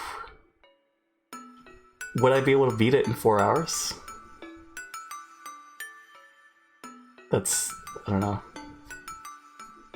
Then I'd be cutting it close then. Let me see. Okay. That sigh. What? Let's read the tip first. Beating a chapter in the beginning. Tomorrow is the day. Oh, you mean the day we die? Oh shit. Is this Rika? Tomorrow's the day. Oh, you mean the day we die? It's gonna end up the same way this time, just like last time. I don't know about that. It's been very similar to the last one, but there were some things that were different too. Keiichi remembered what happened. That's impossible. There's no way he could remember. I mean, there's no way he could know. Took me 4 hours to beat it. I don't think we can. We're gonna have to push this, which is unfortunate, but yeah. I don't think I could beat it in 4 hours. The more you say that, it's absolutely impossible. The more it makes me feel like this is a real miracle. There's nothing we can do. It's gonna end up the same way again. I'm not sure about that. Guess it will. Everything will be over. I want to finish, but yeah, time gets straight. Yes, it will. Everything will be over when the Higurashi cry. I don't want to feel rushed, so is it all going to end anyway? The more often you throw a die, the closer the total will get to the average. When you throw a die 100 times, even if a miracle happens and you get a 6 twice or 3 times in a row, the total will average out in the end. That's a factor of just statistics. If y'all ever read books, I'm gonna ask you how long y'all took to beat those books. We should make books have Steam achievement icons at the start of each chapter. Everything is be alright. Go back to sleep. When you throw a die 100 times, the total number ranges from 100 to 600. The more you throw, the greater the likelihood that the number will converge on the average. But the truth is, the more you throw, the more possible outcomes you create. There are 500 different futures you can create by throwing a die 100 times. There are 5,000 different futures you can create by throwing a die 1,000 times. There might be one future among them that enables you to actually finish this never-ending game of dice. Never-ending story. Keiichi showed me a miracle, and it taught me that it's not a waste of effort to keep throwing the die. Don't give in to something like an average. You think we'll never have a different ending, don't you? I can tell, because it's written all over your face. I think so too. I think we're gonna have the same ending this time again. But I'm not gonna give up hope until I throw the die for the last time. Keiichi taught me that. Something is gonna be different this time. I'll try to believe in that. Rika, you're a very strong person. Yeah, I know. It's because I'm a lot younger than you. Yawn. Rika? Why are you still awake? Yawn. It's not good to stay up so late. I'm sorry. Couldn't sleep, so I was just looking at the stars. I'm going to bed now. Please do. Good night, Rika. Good night, Satoko. What? I think that's trolling. There's no way she's talking to Satoko about that. Did I say on my last stream that I couldn't do Sunday night? Because I feel like I can. I don't know, I have to get to watch it. Do it another night so I can catch up. Oh man. It's a big chapter up ahead. That's unfortunate. If only I didn't have to go to breakfast. Anyways. Maybe it doesn't matter. I'll be able to catch up if you stream. Some more 428. It's good times. Yeah, I guess this is a stream. Unfortunate. 12 saves. Is this the most that we've had? I think we've had like 13, right? Maybe. Just keeps going. We did mess up though. Look at that. End of chapter 1. But it's fine. Oh, we didn't quick save. Oh, right, because we did 3, 3, 3, and then, well, we did another 3 chapters today. Just why though? Okay, I checked and I said Monday or Sunday or Monday. But today's Sunday. Man. Yeah, when Keiichi started telling his story, and then he started remembering, that was the good stuff. I don't know if you could tell I was sad, but it's good. It's been a very enjoyable story so far. To Sunday, I can probably stay because I'm not working tomorrow. 3-day weekend, Effie. That's good. Also, how was your nap? Oh man. Did we save? We saved, right? Let's do it again. Yeah, okay. I have no one to raid. You could probably raid someone. Did not nap well. Oh, that's unfortunate. Did you finish the Kage episode? The after credits? Let's see. Let's see what we can do. So yeah, I guess tomorrow we'll do the final chapter, final tips, Ryukashi's after party, and then maybe start chapter 7. We'll see though. Oh, Jeffy the Undead is live? Okay. Let's go with Jeffy. Let's go say hi to Jeffy. Jerry!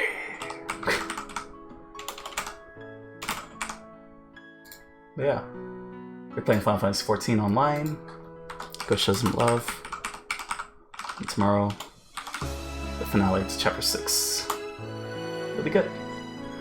But yeah. Thanks to you again. Thanks to everyone for hanging out. Thanks again to Effie for the subscription.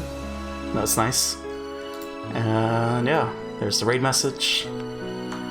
I don't know if it's gonna be a midnight stream, but we'll see when we're playing. But yeah, have a good one, and bye.